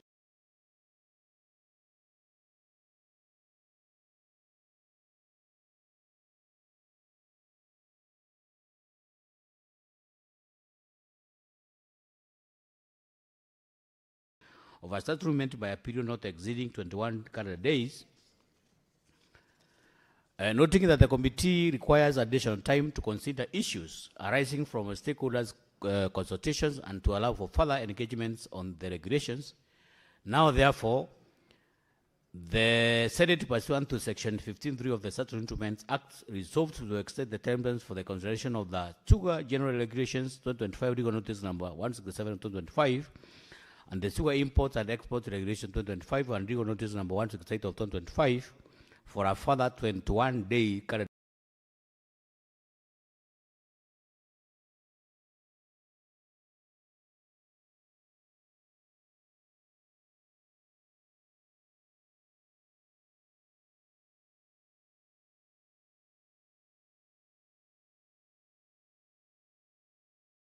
calendar days to enable the committee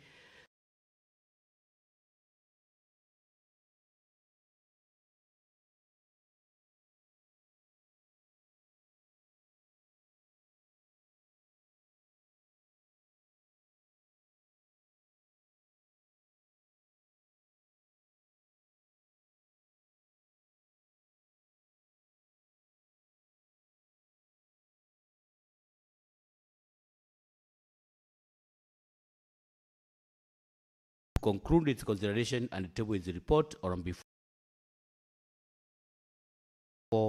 Tuesday, 31st March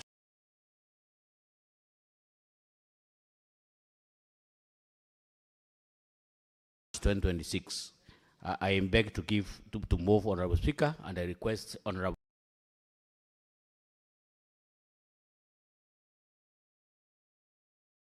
Dr. Danishon Buya Mungatana to second. Senator Mungatana.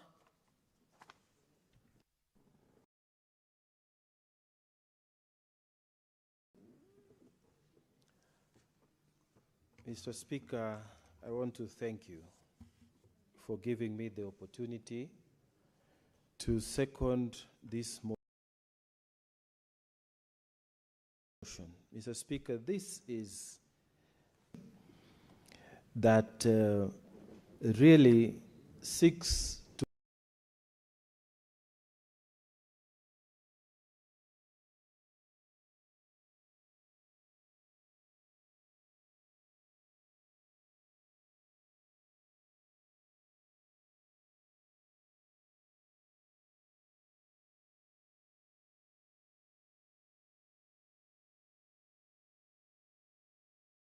give time to the committee so that we can be able to look at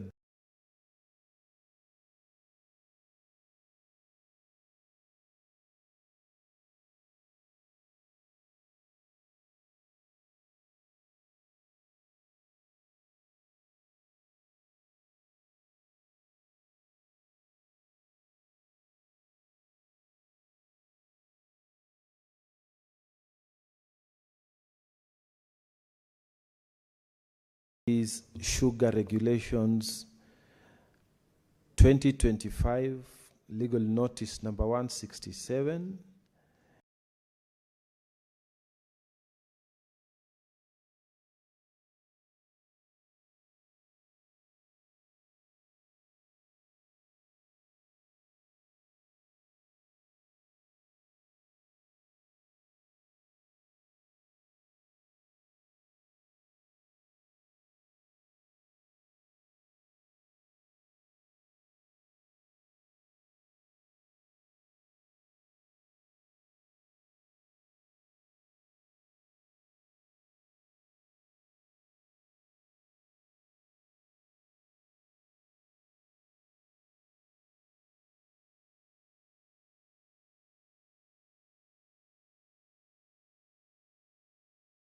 and legal notice number 168.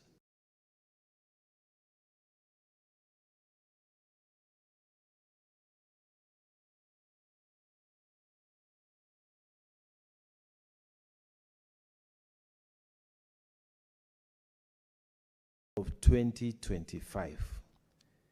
Mr. Speaker, the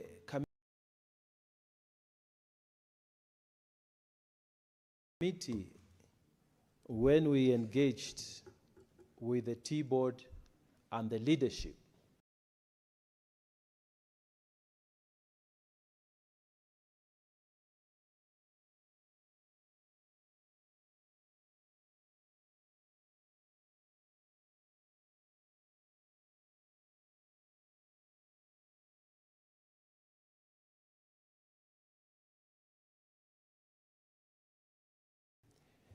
they explained to us the need for restructuring on how tea leaves can be delivered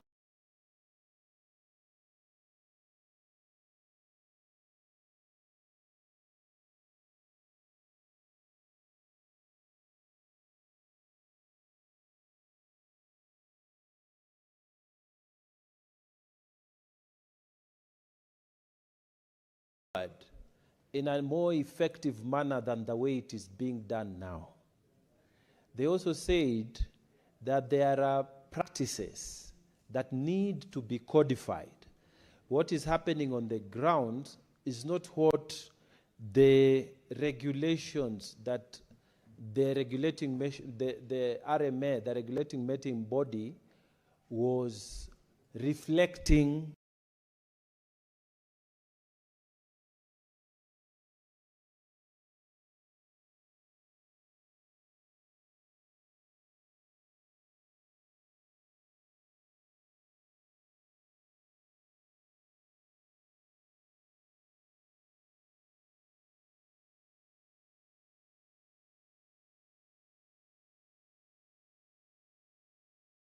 In what was given to us. So they needed time to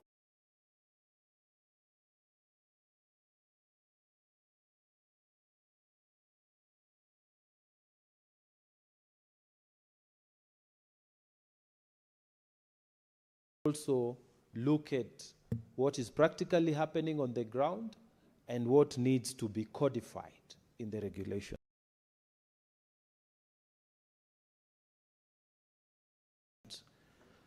Mr. Speaker, for us who are sitting at the committee, we really want to make sure that in this period, the tea sector will have regulations that will help the farmer, the small-scale farmer. Where does he sell his leaf? Who is the person who will buy? What kind of contractual arrangements are going to be there? And the transportation, who is going to bear the costs? Mr. Speaker, all these things, they need to be done in such a way that, Mr. Speaker, this Senate will have a reason to say that during our time, we made sure that this sector, the tea sector, has been regulated in a manner that helps the small farmer to gain maximum benefits. So, Mr. Speaker, I'm urging the colleagues who are seated here to allow us to finish this work. And this is a request that came from the tea board themselves. And we acquiesced to it. And we said we will come back to the Senate and ask for extension of time because, according to the rules as moved by the chair, the time was going to lapse, and this would have meant that the regulations would not go on as envisaged. So, Mr. Speaker, I'm just urging colleagues to allow us the time. With those few remarks, Mr. Speaker, I beg to second this motion. Thank you, Mr. Speaker.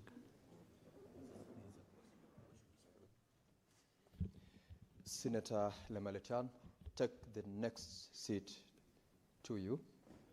Thank you. Honorable Senators, I now propose the question that aware the Sugar General Regulations 2025, Legal Notice number 167 of 2025, and the Sugar Imports and Exports Regulations 2025, Legal Notice number 168 of 2025, were tabled in the Senate on the 6th of November 2025, and referred to the Select Committee on Delegated Legislation for consideration pursuant to Section 12, subsection 1 of the Statutory Instruments Act, cognizant that the committee is required to make a report within 28 sitting days after the date of referral of the instruments by the Senate pursuant to Section 15, subsection 2 of the Statutory Instruments Act, which will lapse on Tuesday, which is today, 17th March 2026, aware that Section 15, subsection 3 of the Statutory Instruments Act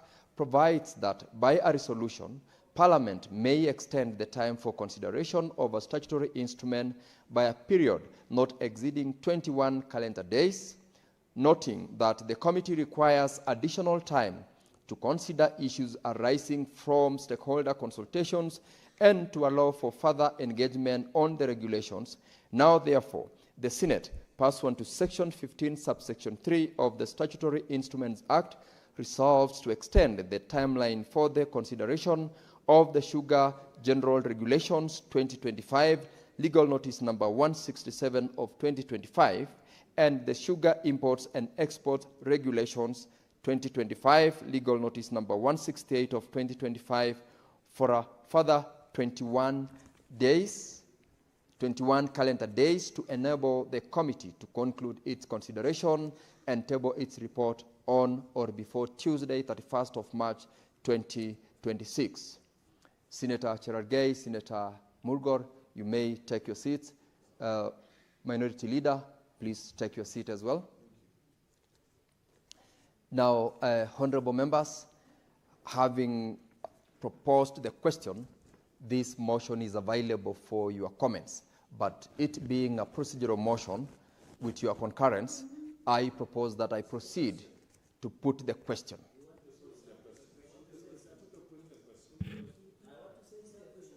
Honorable members, honorable senators, with your concurrence, I take note of Senator Cherargei's concern, but the majority are in concurrence that we proceed to put the question. Therefore, I will proceed, and pursuant to Standing Order 84.1, I make a determination that the matter does not affect counties, and therefore proceed to put the question. Honorable senators, I put the question that, aware that the Sugar General Regulations 2025, Legal Notice number 167 of 2025, and the Sugar Imports and Exports Regulations 2025, Legal Notice number 168 of 2025, were tabled in the Senate on 6th of November 2025 and referred to the Select Committee on Delegated Legislation for consideration pursuant to Section 12, subsection 1 of the Statutory Instruments Act, cognizant that the committee is required to make a report within 28 sitting days after the date of referral of the instruments by the Senate pursuant to Section 15, subsection 2 of the Statutory Instruments Act, which will lapse on Tuesday, 17th of March 2026, being today, aware that Section 15, subsection 3 of the Statutory Instruments Act provides that by a resolution, Parliament may extend the time for consideration of a statutory instruments by a period not exceeding 21 calendar days, and noting that the committee requires additional time to consider issues arising from stakeholder consultations and to allow for further engagement on the regulations. Now, therefore, the Senate, pursuant to Section 15, subsection 3 of the Statutory Instruments Act, resolves to extend the timeline for the consideration of the Sugar General Regulations 2025, Legal Notice number 167 of 2025, and the Sugar Imports and Exports Regulation 2025, Legal Notice number 168 of 2025, for a further 21 calendar days to enable the committee to conclude its consideration and table its report on or before Tuesday, 31st of March 2026. Honorable members, now will as many as are of that opinion say aye? Aye. Will as many as of a contrary opinion say nay? The ayes have it. Thank you, honorable members. We will now go back to the statements for purposes of continuation on the comments by members. And the next senator is Senator Olekina Ledama.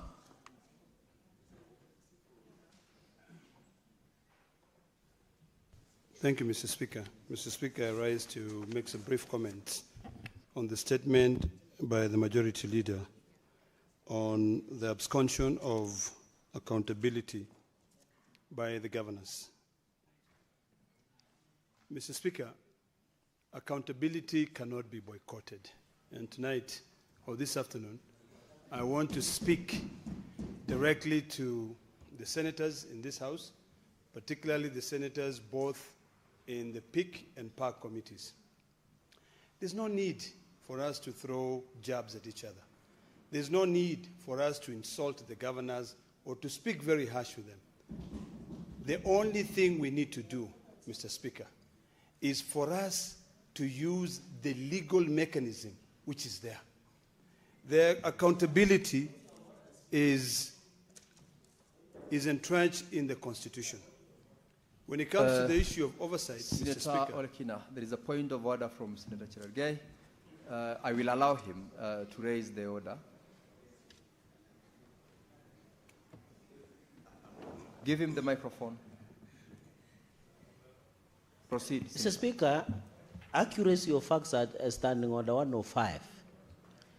Is it in order for the distinguished senator of Narok, which I have tremendous respect because his governors appeared before public accounts, to say senators are insulting governors? In fact, the governors are worse because they name and shame some of us without even going through a procedure. Is it in order to say we are insulting governors? Can you withdraw and apologize? Because Article 96, Mr. Speaker, is very clear. We do oversight. We don't insult anybody. Is it in order? Senator Olekina, you've heard the point of order by Senator Cherargei. Mr. Speaker, there's a reason why people become number one in class and number last in class.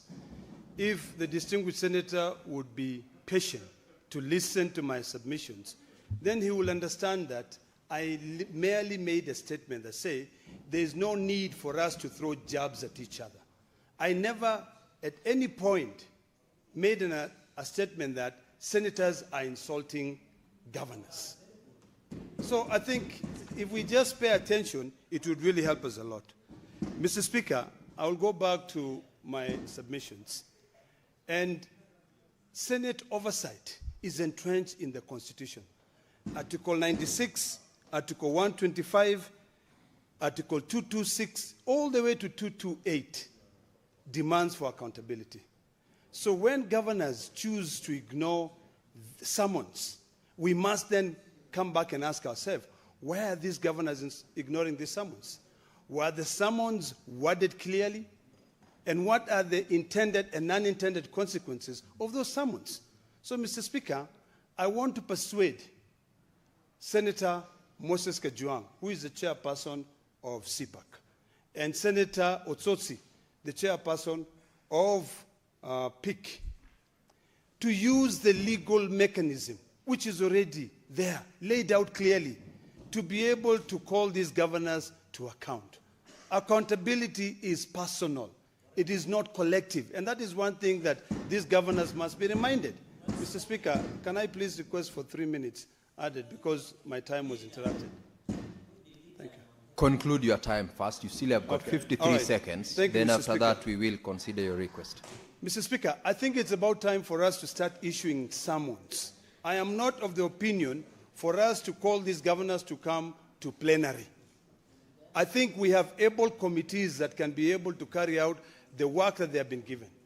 Calling them here is really just either indicating that we do not have the powers to be able to emphasize or rather ensure that these governors appear here. Article 125 is very clear, Mr. Speaker.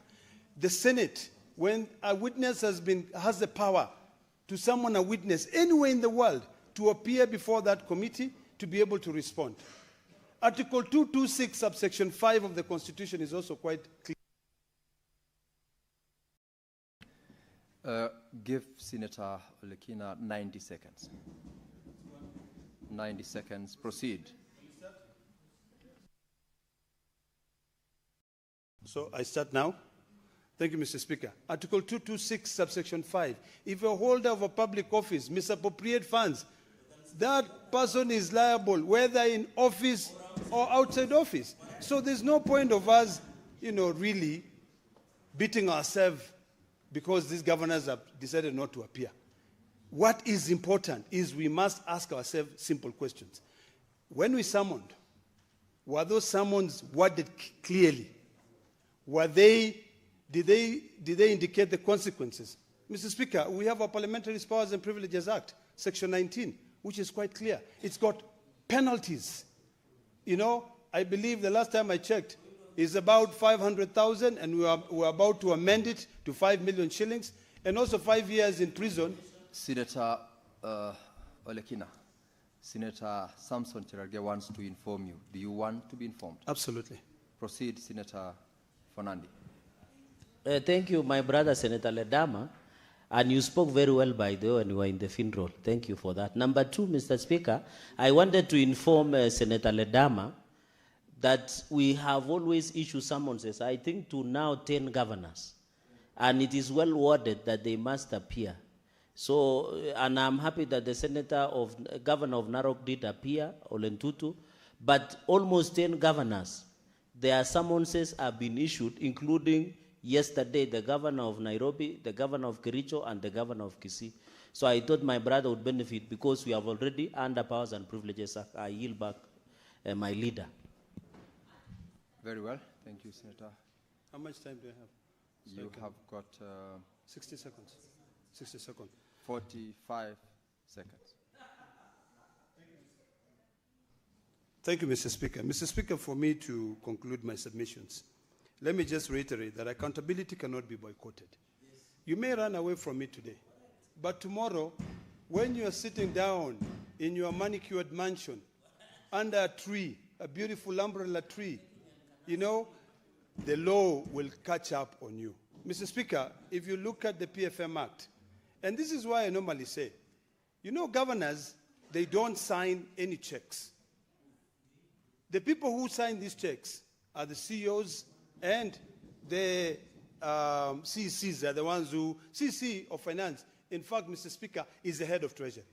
So, Moses Kajwang, the chairperson of PAC, it is about time for you to now come up with a proper legal framework to be able to ensure that you call these people to account.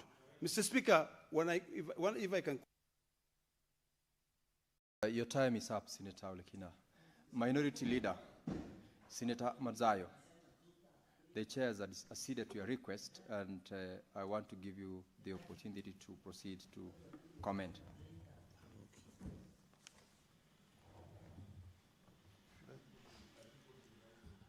Asante, Mstahiki Speaker. Mstahiki Speaker, kwanza pia mimi nataka kuunga mkono ile taarifa ambayo ilikuja na kiongozi walio wengi ndani ya bunge letu la Senate, ndugu yangu Cheriot. Bwana Speaker, cha umuhimu ni kwamba ni lazima kuwe na uhusiano bora baina ya maseneta, hususan wale maseneta ambao katika kamati yetu ya kuchunguza matumizi ya pesa katika na speaker bwana Speaker, nitetee kidogo manake naona kuna Senator Cherargei, be a good student of discipline in class. Yeah. Kwa hiyo bwana Speaker, jambo very well, get assisted, then you resume your seat. Proceed, Senator. Asante, shukran bwana Speaker.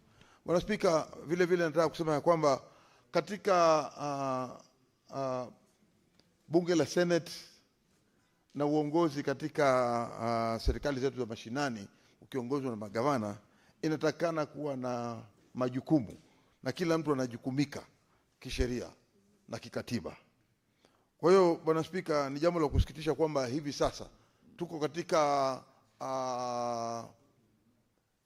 eneo ambalo hatuelewani, na ndio sababu kumekuwa na hii mushkil.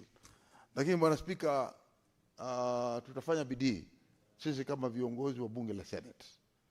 Nataka kuhakikishia kwamba tutafanya bidii kuona ya kwamba tumeweza kukaa chini, kuongea na kuona tofauti zetu tumeziweza kuziweka sawa sawa.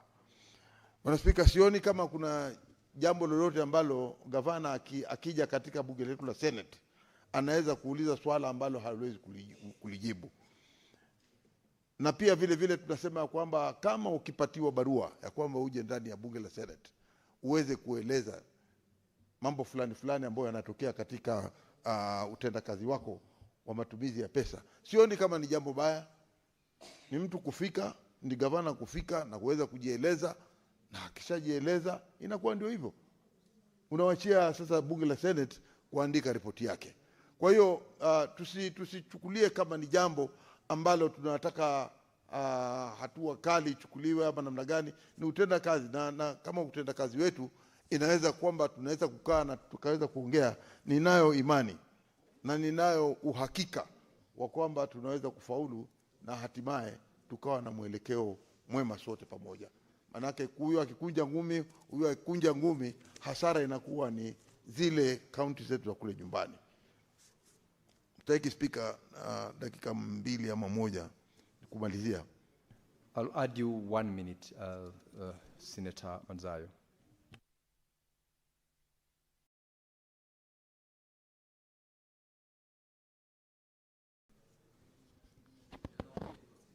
Yeah.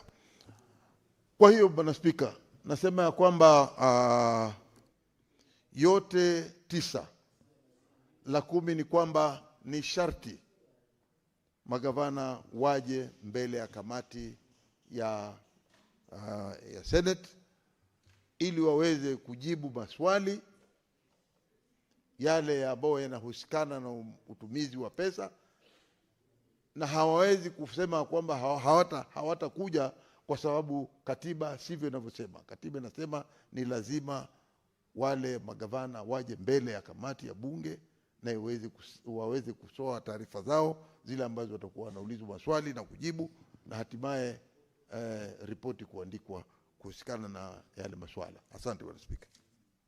Senator Mundige.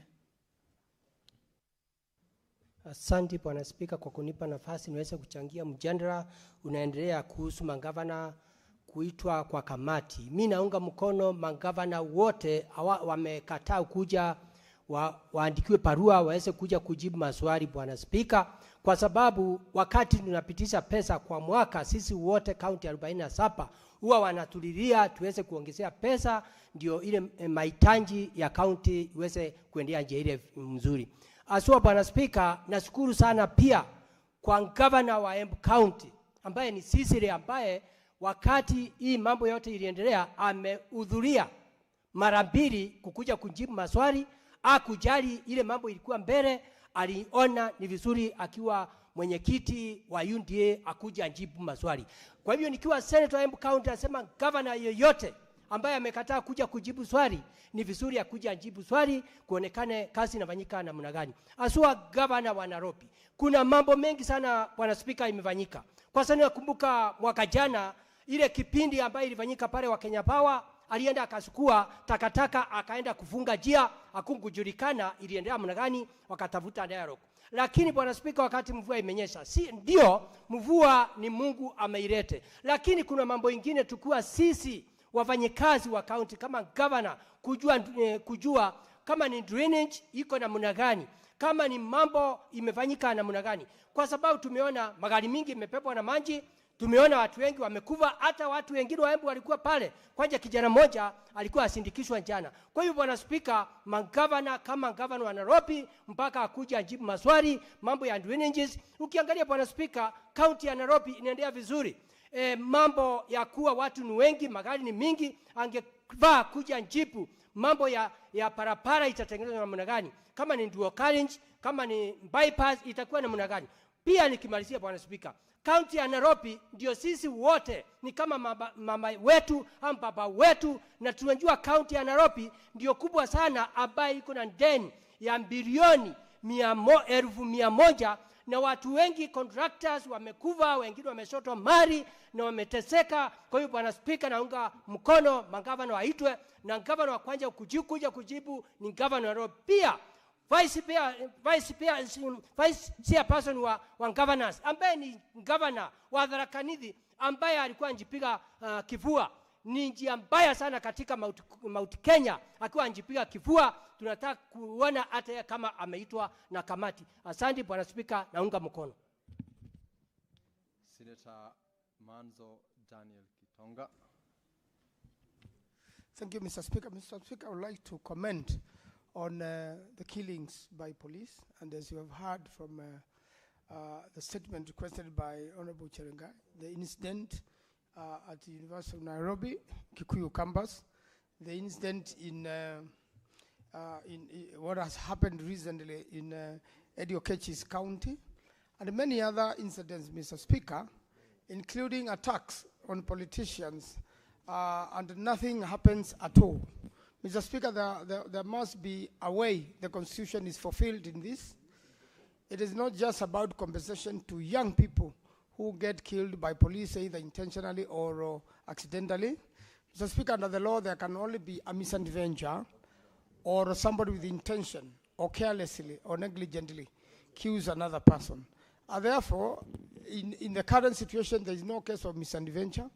Clearly, the police have been on errand, like the case in Nandi, where young people were beaten up, and up to today, no report has been filed or an update by the police department as to what has happened into all this, whether the police oversight authority has done anything. I'm aware there are quite a number of prosecution cases which they have done, like one happened in Makueni where a young child was killed in a place called Kambu.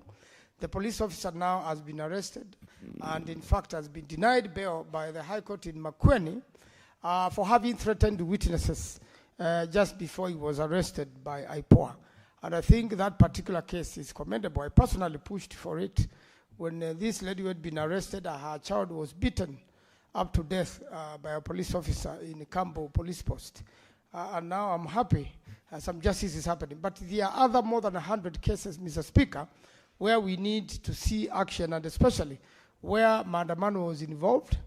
And whether Mandamano or no Mandamano, life is very important. It's very important for everybody to be alive and their life not to be taken away from them, illegally or without due cause or due process. And even in a case where somebody is sentenced to murder, Mr. Speaker, nowadays under the new constitution, it is commuted into a life sentence, showing how, important life is, and especially of young Kenyans, some who leave their homes without knowing they will accidentally die, like Rex Masai, who was on his way to work and finds there's a riot in town. Some who just out of excitement came to this house, Mr. Speaker, and lost their lives, through police. Mr. Speaker, the promise to compensate is not sufficient. You cannot. Senator Manso, thank you. Senator Mandago. Thank you very much, Honorable Speaker. Honorable Speaker, I rise to comment on the statement by the majority leader on appearance of governors in the two oversight committees of the Senate, Honorable Speaker. Honorable Speaker, I speak here as a two-term governor who faithfully and dutifully attended to all the summons in the Senate to account for the resources that was given to my responsibility as the governor of this county. I would want to urge the current governors that you cannot run away from accountability, whether now or in the future. In fact, my advice to the governors is that you are better off sorting your audit queries when you are still in office, because you still have access to documents and records for you to account for the activities or the services you've rendered the people in the money that we have appropriated to your counties. Honorable Speaker, it is quite unfortunate when you hear some governors saying they can't appear, it's not I don't know what. Yet every other financial year before revenue are shared between national and county governments, they are always at the doors of the chair of Finance Committee and the entire Senate, asking that we support them to get additional resources, Honorable Speaker. Honorable Speaker, from when devolution started in this country in 2013, a county like Uasin Gishu started with an allocation of 3.5 billion. Today, as we speak, courtesy of the Senate of the Republic of Kenya, Uasin Gishu County receives over 10 billion Kenya shillings every financial year. It would therefore be callous of the governors to imagine that they can receive such amount of enormous resources and fail to account for them, Honorable Speaker. Honorable Speaker, I want to agree with Senator Ledama that those governors must receive summons and appear before those committees, Honorable Speaker. And if they fail, Honorable Speaker, there are options for them to be frog-marched by the police, Honorable Speaker, to forcefully appear before those committees. And Honorable Speaker, we also want to ask the other sister institutions responsible for accountability. Honorable Speaker, when a governor refuses to appear and answer those audit queries before the Senate, then the EACC must kick in and straight away take that matter to court. I want to remind governors that the opportunity to appear before the committees is to enable them explain how the funds have been used in what has been queried, avail documents where the documents have not been availed. Failure to that, Honorable Speaker, it means EACC must kick in immediately. You are being given a bridge between being taken to court for those audit queries and to respond and explain before the two accountability committees of the Senate and the entire Senate. What we want to remind governors is that the senators that sit in those committees don't sit on their behalf. They sit on... Senator Lemaletian, Hazana.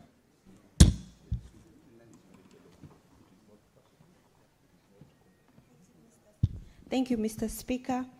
And I rise to contribute to the statement by Senator Cherargei of Nandi County on the role of the Council of Governors in appointments to various boards, task forces, and committees. Mr. Speaker, the whole purpose or role of devolution was to ensure that each county has a representation at the national level, and to also ensure that there was an equitable distribution of national cake across the whole country, and especially the most marginalized parts of this country, like Samburu County and Turkana and the rest, Mr. Speaker. In my view, Mr. Speaker, there was need also to refer this statement also to the Committee on National Cohesion to be able to ensure that there is equal representation, especially taking into consideration very important factors like religion, ethnicity, and the regional diversity, Mr. Speaker. Mr. Speaker, there is also the case of double remunerations that which we have been hearing a lot about it in the mainstream media, and there have been cases where people are employed twice. Mr. Speaker, it's very sad to know that this is happening in our country when majority of our youth in this country are jobless and deserve these positions. Mr. Speaker, when I was working for one of the state departments before I joined this honorable house, I was very disappointed that there were people who had already surpassed the age of retirement, and they were supposed to be back at home taking care of their great-grandchildren. But they were there trying to peep computers when we have so many unemployed people and youth across the country, Mr. Speaker. There is need to also right-size and ensure that the people who are employed are fit for the job. Last but not least, Mr. Speaker, when it comes to marginalization, those of us who come from marginalized parts of this country understand the pain of not being included in the sharing of the national revenue and national cake. And it's even more crippled by the fact that we do not have sufficient representation in offices that matter. Mr. Speaker, the work and role of these national boards is very critical. This is where they make very key decisions that influence how much resources are being pumped or distributed across the whole country. And therefore, it is very imperative that this matter is taken into serious consideration. And I'm happy that it is coming before my Committee of Devolution and Intergovernmental Relations. Thank you, Mr. Speaker. Senator Mwenda Gataya. Thank you very much, Honorable Speaker. Honorable Speaker, I rise to support the statement made by Majority Leader to the effect that accountability, Honorable Speaker, is not the creation of any committee of this House. It's a constitutional obligation. And I don't want to mention names, but I don't know where those people have gotten those powers to avoid accounting for the resources that have been given by them by this House. I remember, Honorable Speaker, we have been very, very, very instrumental in making sure that we we devolve resources to the counties. Actually, we work in unison across the board, all the senators, to make sure that all the counties have their money. I remember the last few weeks, Honorable Speaker, we ended with a share where some 11 counties benefited from some millions of money from those counties that are marginalized. Honorable Speaker, when a governor fails to appear before a committee to account for the resources, that act, Honorable Speaker, borders on criminality and abuse of law. And I want to agree with the sentiments of quite a number of senators who have expressed some dismay. It's important, Honorable Speaker, that we need to summon those governors before the committee of the whole House, so that those people, governors that have been wrong, they can come and explain to the House why they have not been able to appear before the committees that are supposed to oversight on them. I think it's important, Honorable Speaker. This is not something that we can negotiate. We are not the creators of the Constitution. The Constitution is the Kenyan document. It's not something, it's the creation of any committee of this House.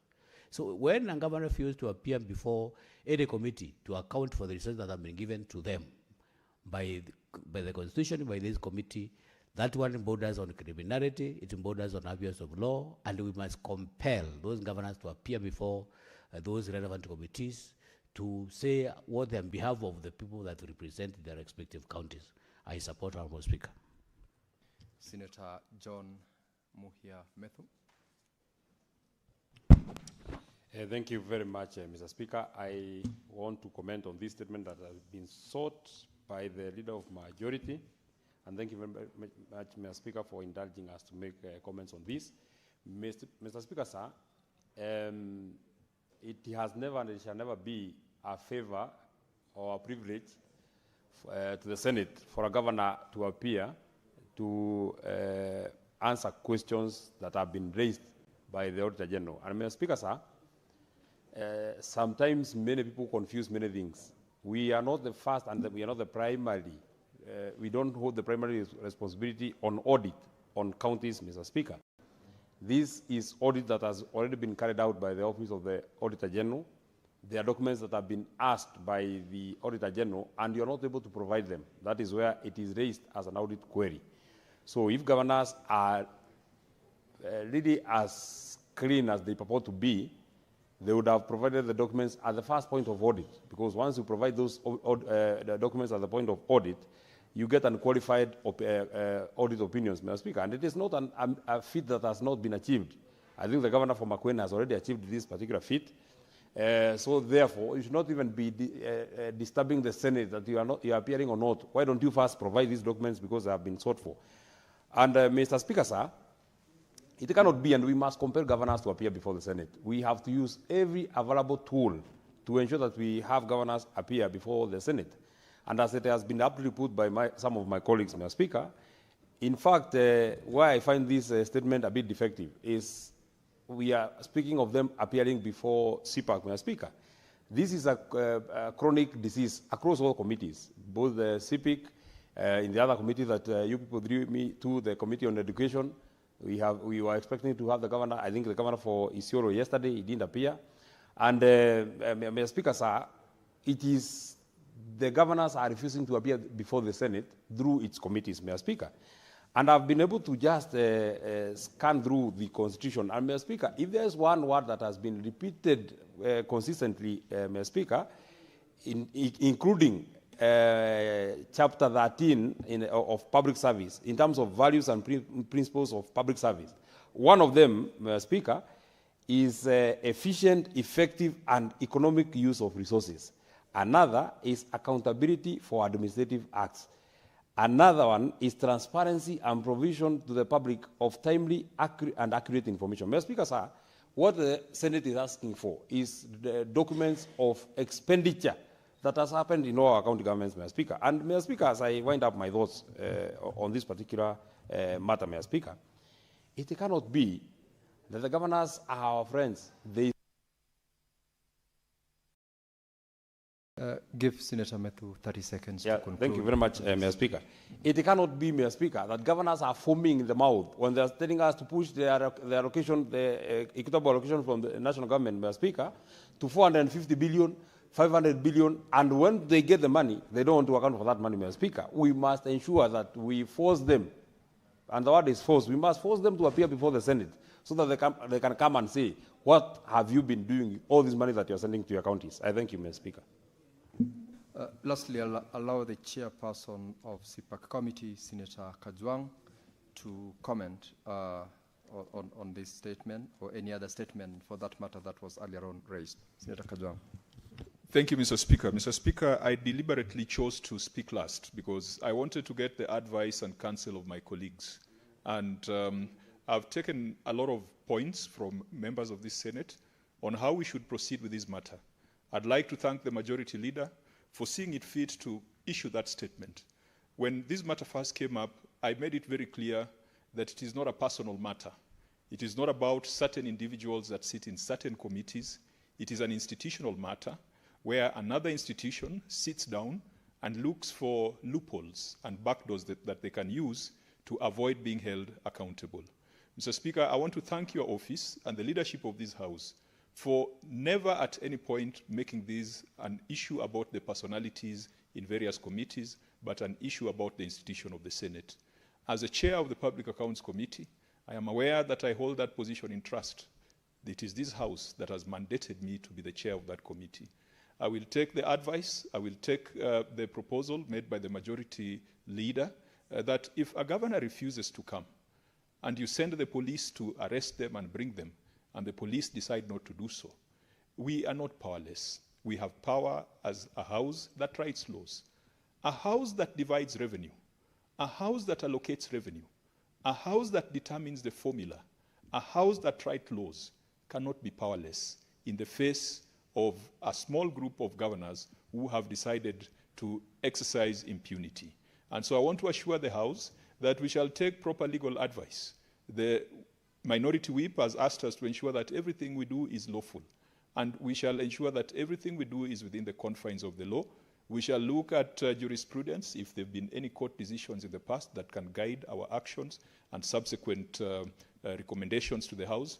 Mr. Speaker, on behalf of the committee I lead, and I see some of the members are here, Senior Counsel, Senator Wambua, and several others, and many other members. Senator Methu has been a member of that committee, including Senator Ledamo Lekina, the author of the first fiduciary risk report, that we shall remain firm, we shall be steadfast, we shall stand with this House, we shall stand with the people.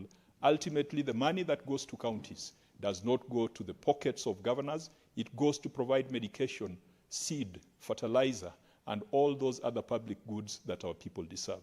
We shall never at any point encourage this House to reduce allocations to county governments, Mr. Speaker. That must be made clear. County governments should continue to get more and more because governors come, governors go, but counties will always remain and the Senate will always remain. Thank you, Mr. Speaker, and again, I want to thank the majority leader for bringing that statement.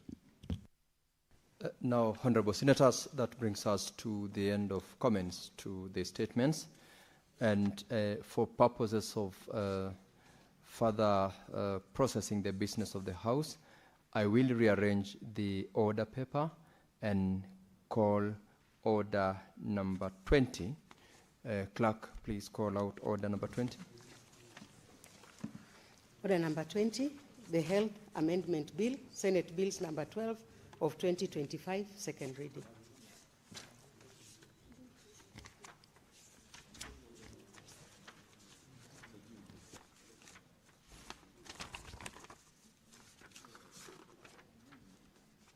Senator Okongo Omogeni. Yes, thank you, Mr. Speaker.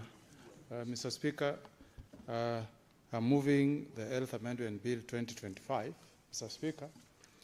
Speaker, the gist of the amendment is that I propose to amend the Health Act by inserting a new Section 7. Senator Okongo Mogeni, you know you are senior to quite a number of us in the House. Kindly properly proceed to move your motion appropriately. Sorry, Mr. Speaker. I beg to move, Mr. Speaker, sir, that the Health Amendment Bill, Senate Bill number 12 of 2025, be read a second time. Now you may now proceed. Speaker, sir,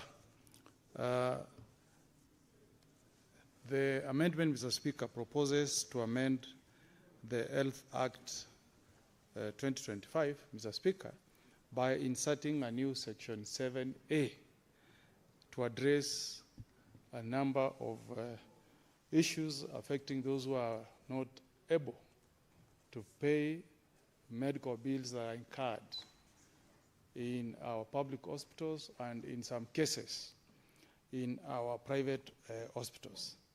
Mr. Speaker, I am sure that all of us senators from our respective counties, we have had instances, Mr. Speaker, where those we refer to as hustlers, those who are not well endowed financially, get attended to in hospitals, they incur medical bills, Mr. Speaker, but because they don't have the economic means, Mr. Speaker, they end up not paying their medical bills, either in public hospital, Mr. Speaker, or in private hospitals.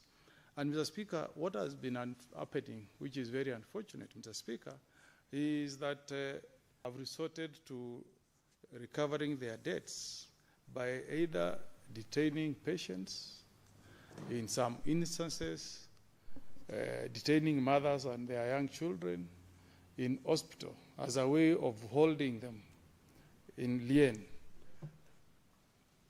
till their debt is paid. So, Mr. Speaker, the proposal on the table through this amendment is to outlaw any detention of a patient or a corpse due to an outstanding fee incurred in relation to any treatment offered in a health facility.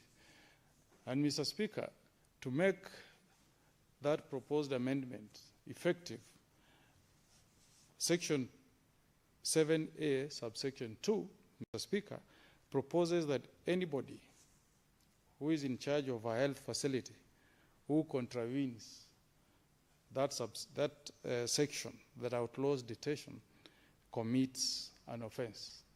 And thirdly, Mr. Speaker, so that we have a buy-in from the government, Mr. Speaker, I've proposed in clause 3 that the cabinet secretary responsible for health issues will make regulations on the enforcement amendment.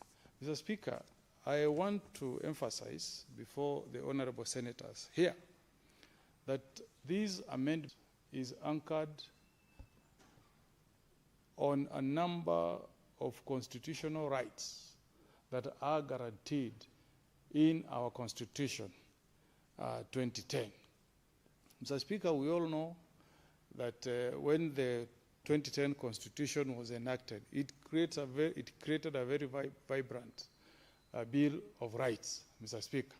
And some of the rights that were guaranteed to Kenyans, Mr. Speaker, is what is found in Article 43 of the Constitution.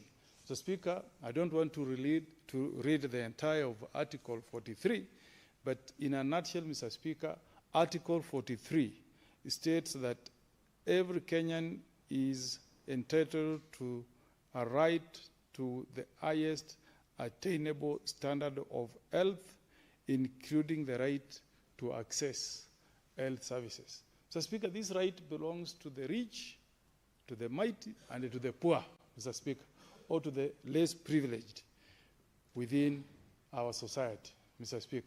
I'm sure, Mr. Speaker, when Kenyans enacted Article 43, Mr. Speaker, they knew, Mr. Speaker, that amongst us, there are those, Mr. Speaker, who are not well endowed financially to meet their bills the way me and other honorable senators are able to, Mr. Speaker. Therefore, Mr. Speaker, the fact that a Kenyan does not have the financial means, Mr. Speaker, to meet certain financial obligations, especially when that Kenyan is in need of healthcare services, Mr. Speaker, does not mean that they lose their dignity, Mr. Speaker. Worse still, Mr. Speaker, is the fact that there are some fundamental articles in our Constitution that are breached any time you detain a patient because of inability to pay for their medical bills. Mr. Speaker, being a lawyer, you know what is provided for in Article 29 of our Constitution, which states that nobody should be deprived of their liberty arbitrarily, Mr. Speaker. By detaining a patient who has walked into a health facility, received medical attention, and then instead of releasing that patient, you detain them till they settle their bills, Mr. Speaker, that is tantamount to depriving that citizen of their liberty arbitrarily, Mr. Speaker.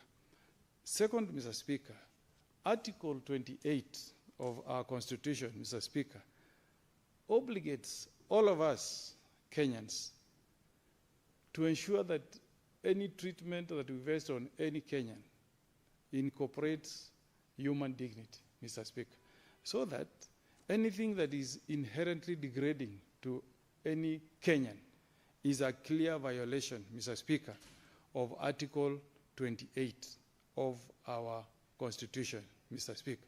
And I want to state here, Mr. Speaker, as a person from the great county of Nyamira who has had personal experiences, Mr. Speaker, where mothers have given birth in hospitals and been detained for more than a month with their young children, Mr. Speaker, because of inability to pay for their medical bills, Mr. Speaker. In one instance, Mr. Speaker, and that's what has moved me to come with this amendment.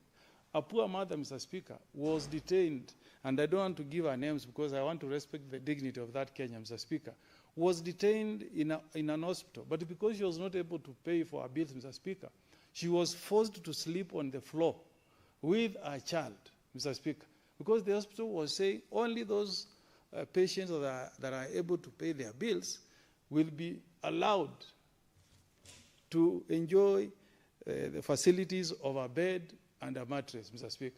Just imagine that kind of degrading treatment.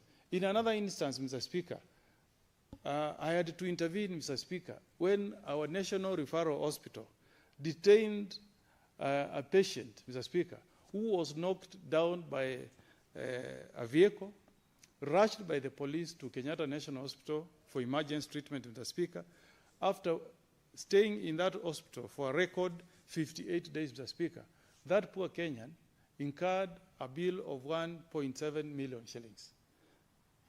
And when he passed on, Mr. Speaker, the hospital refused to release that body, insisting that they were detaining that body as lien for the recovery of that debt. You are a lawyer, Mr. Speaker, and you know, Mr. Speaker, that in law, Mr. Speaker, you cannot claim property in a dead body. There is no property in a dead body, Mr. Speaker. We all know, Mr. Speaker. Therefore, Mr. Speaker, to bring to an end this kind of degrading treatment, Mr. Speaker, we are proposing that we legislate, Mr. Speaker, to make it criminal for any health facility, Mr. Speaker, to detain a person solely on inability to pay for any medical expenses incurred in our hospital.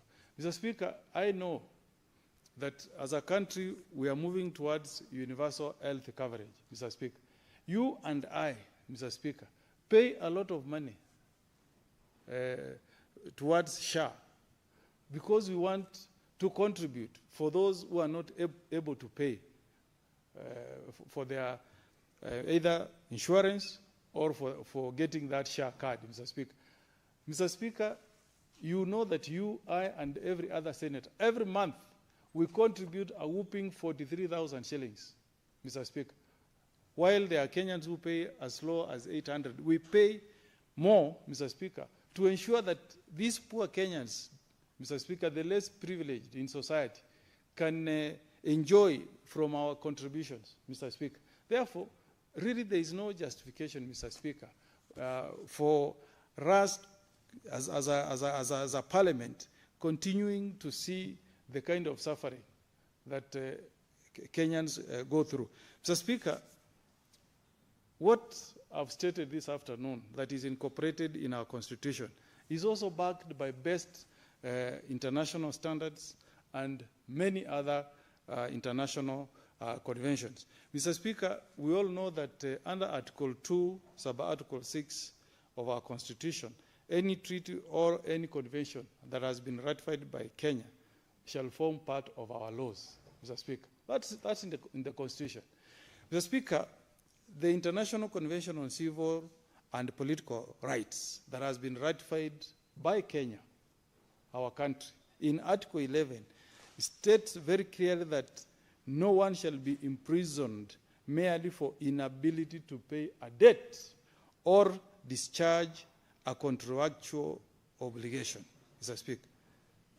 So, Mr. Speaker, if international conventions have acknowledged, Mr. Speaker, that it is unlawful, illegal to detain or imprison somebody for inability to pay a debt, Mr. Speaker,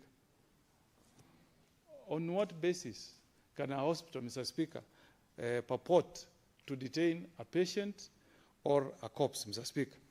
Near home, Mr. Speaker, the African Charter on Human and People Rights, Mr. Speaker, which again, going by the provisions of Article 2, Sub-Article 6, has been ratified by Kenya, Mr. Speaker, states, Mr. Speaker, that no one may be deprived of his freedom except for reasons and conditions previously laid down by law, Mr. Speaker.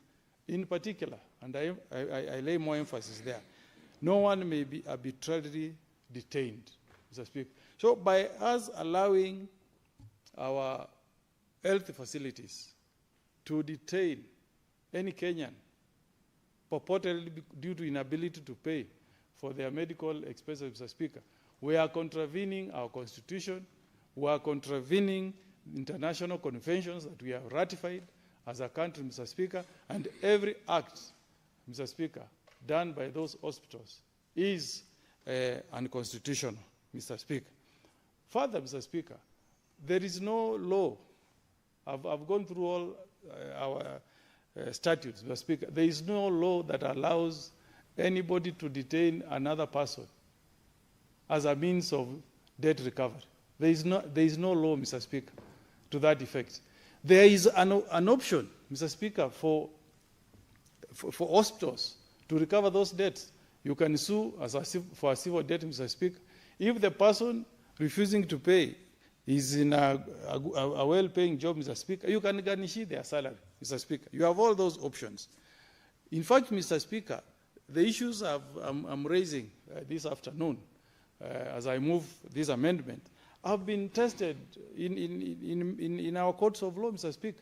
And on numerous occasions, Mr. Speaker, when courts have been faced with cases on detention of patients in hospitals or detention of corpses for non-payment of bills, Mr. Speaker, courts have ruled, Mr. Speaker, that detention of such patients for inability to pay their medical bills is unlawful, is arbitrary, and is unconstitutional. So there is no doubt, Mr. Speaker, that what is provided for in the Constitution has gotten favor, Mr. Speaker, from our courts, Mr. Speaker, through judicial pronouncements. Mr. Speaker, I've also tried to look at, maybe the prevailing best international standards in many countries. Mr. Speaker, in the UK, Mr. Speaker, under the National Health Service, Mr. Speaker, patients cannot be detained in hospitals simply because they are unable to pay hospital bills. That is from our former colonial master in the UK. Mr. Speaker. In fact, Mr. Speaker, the emphasis, just like what is provided for in our Article 43 of Constitution, is that the obligation is to ensure that if a patient is brought to a hospital, what can be criminal is failure to give medical attention to that patient.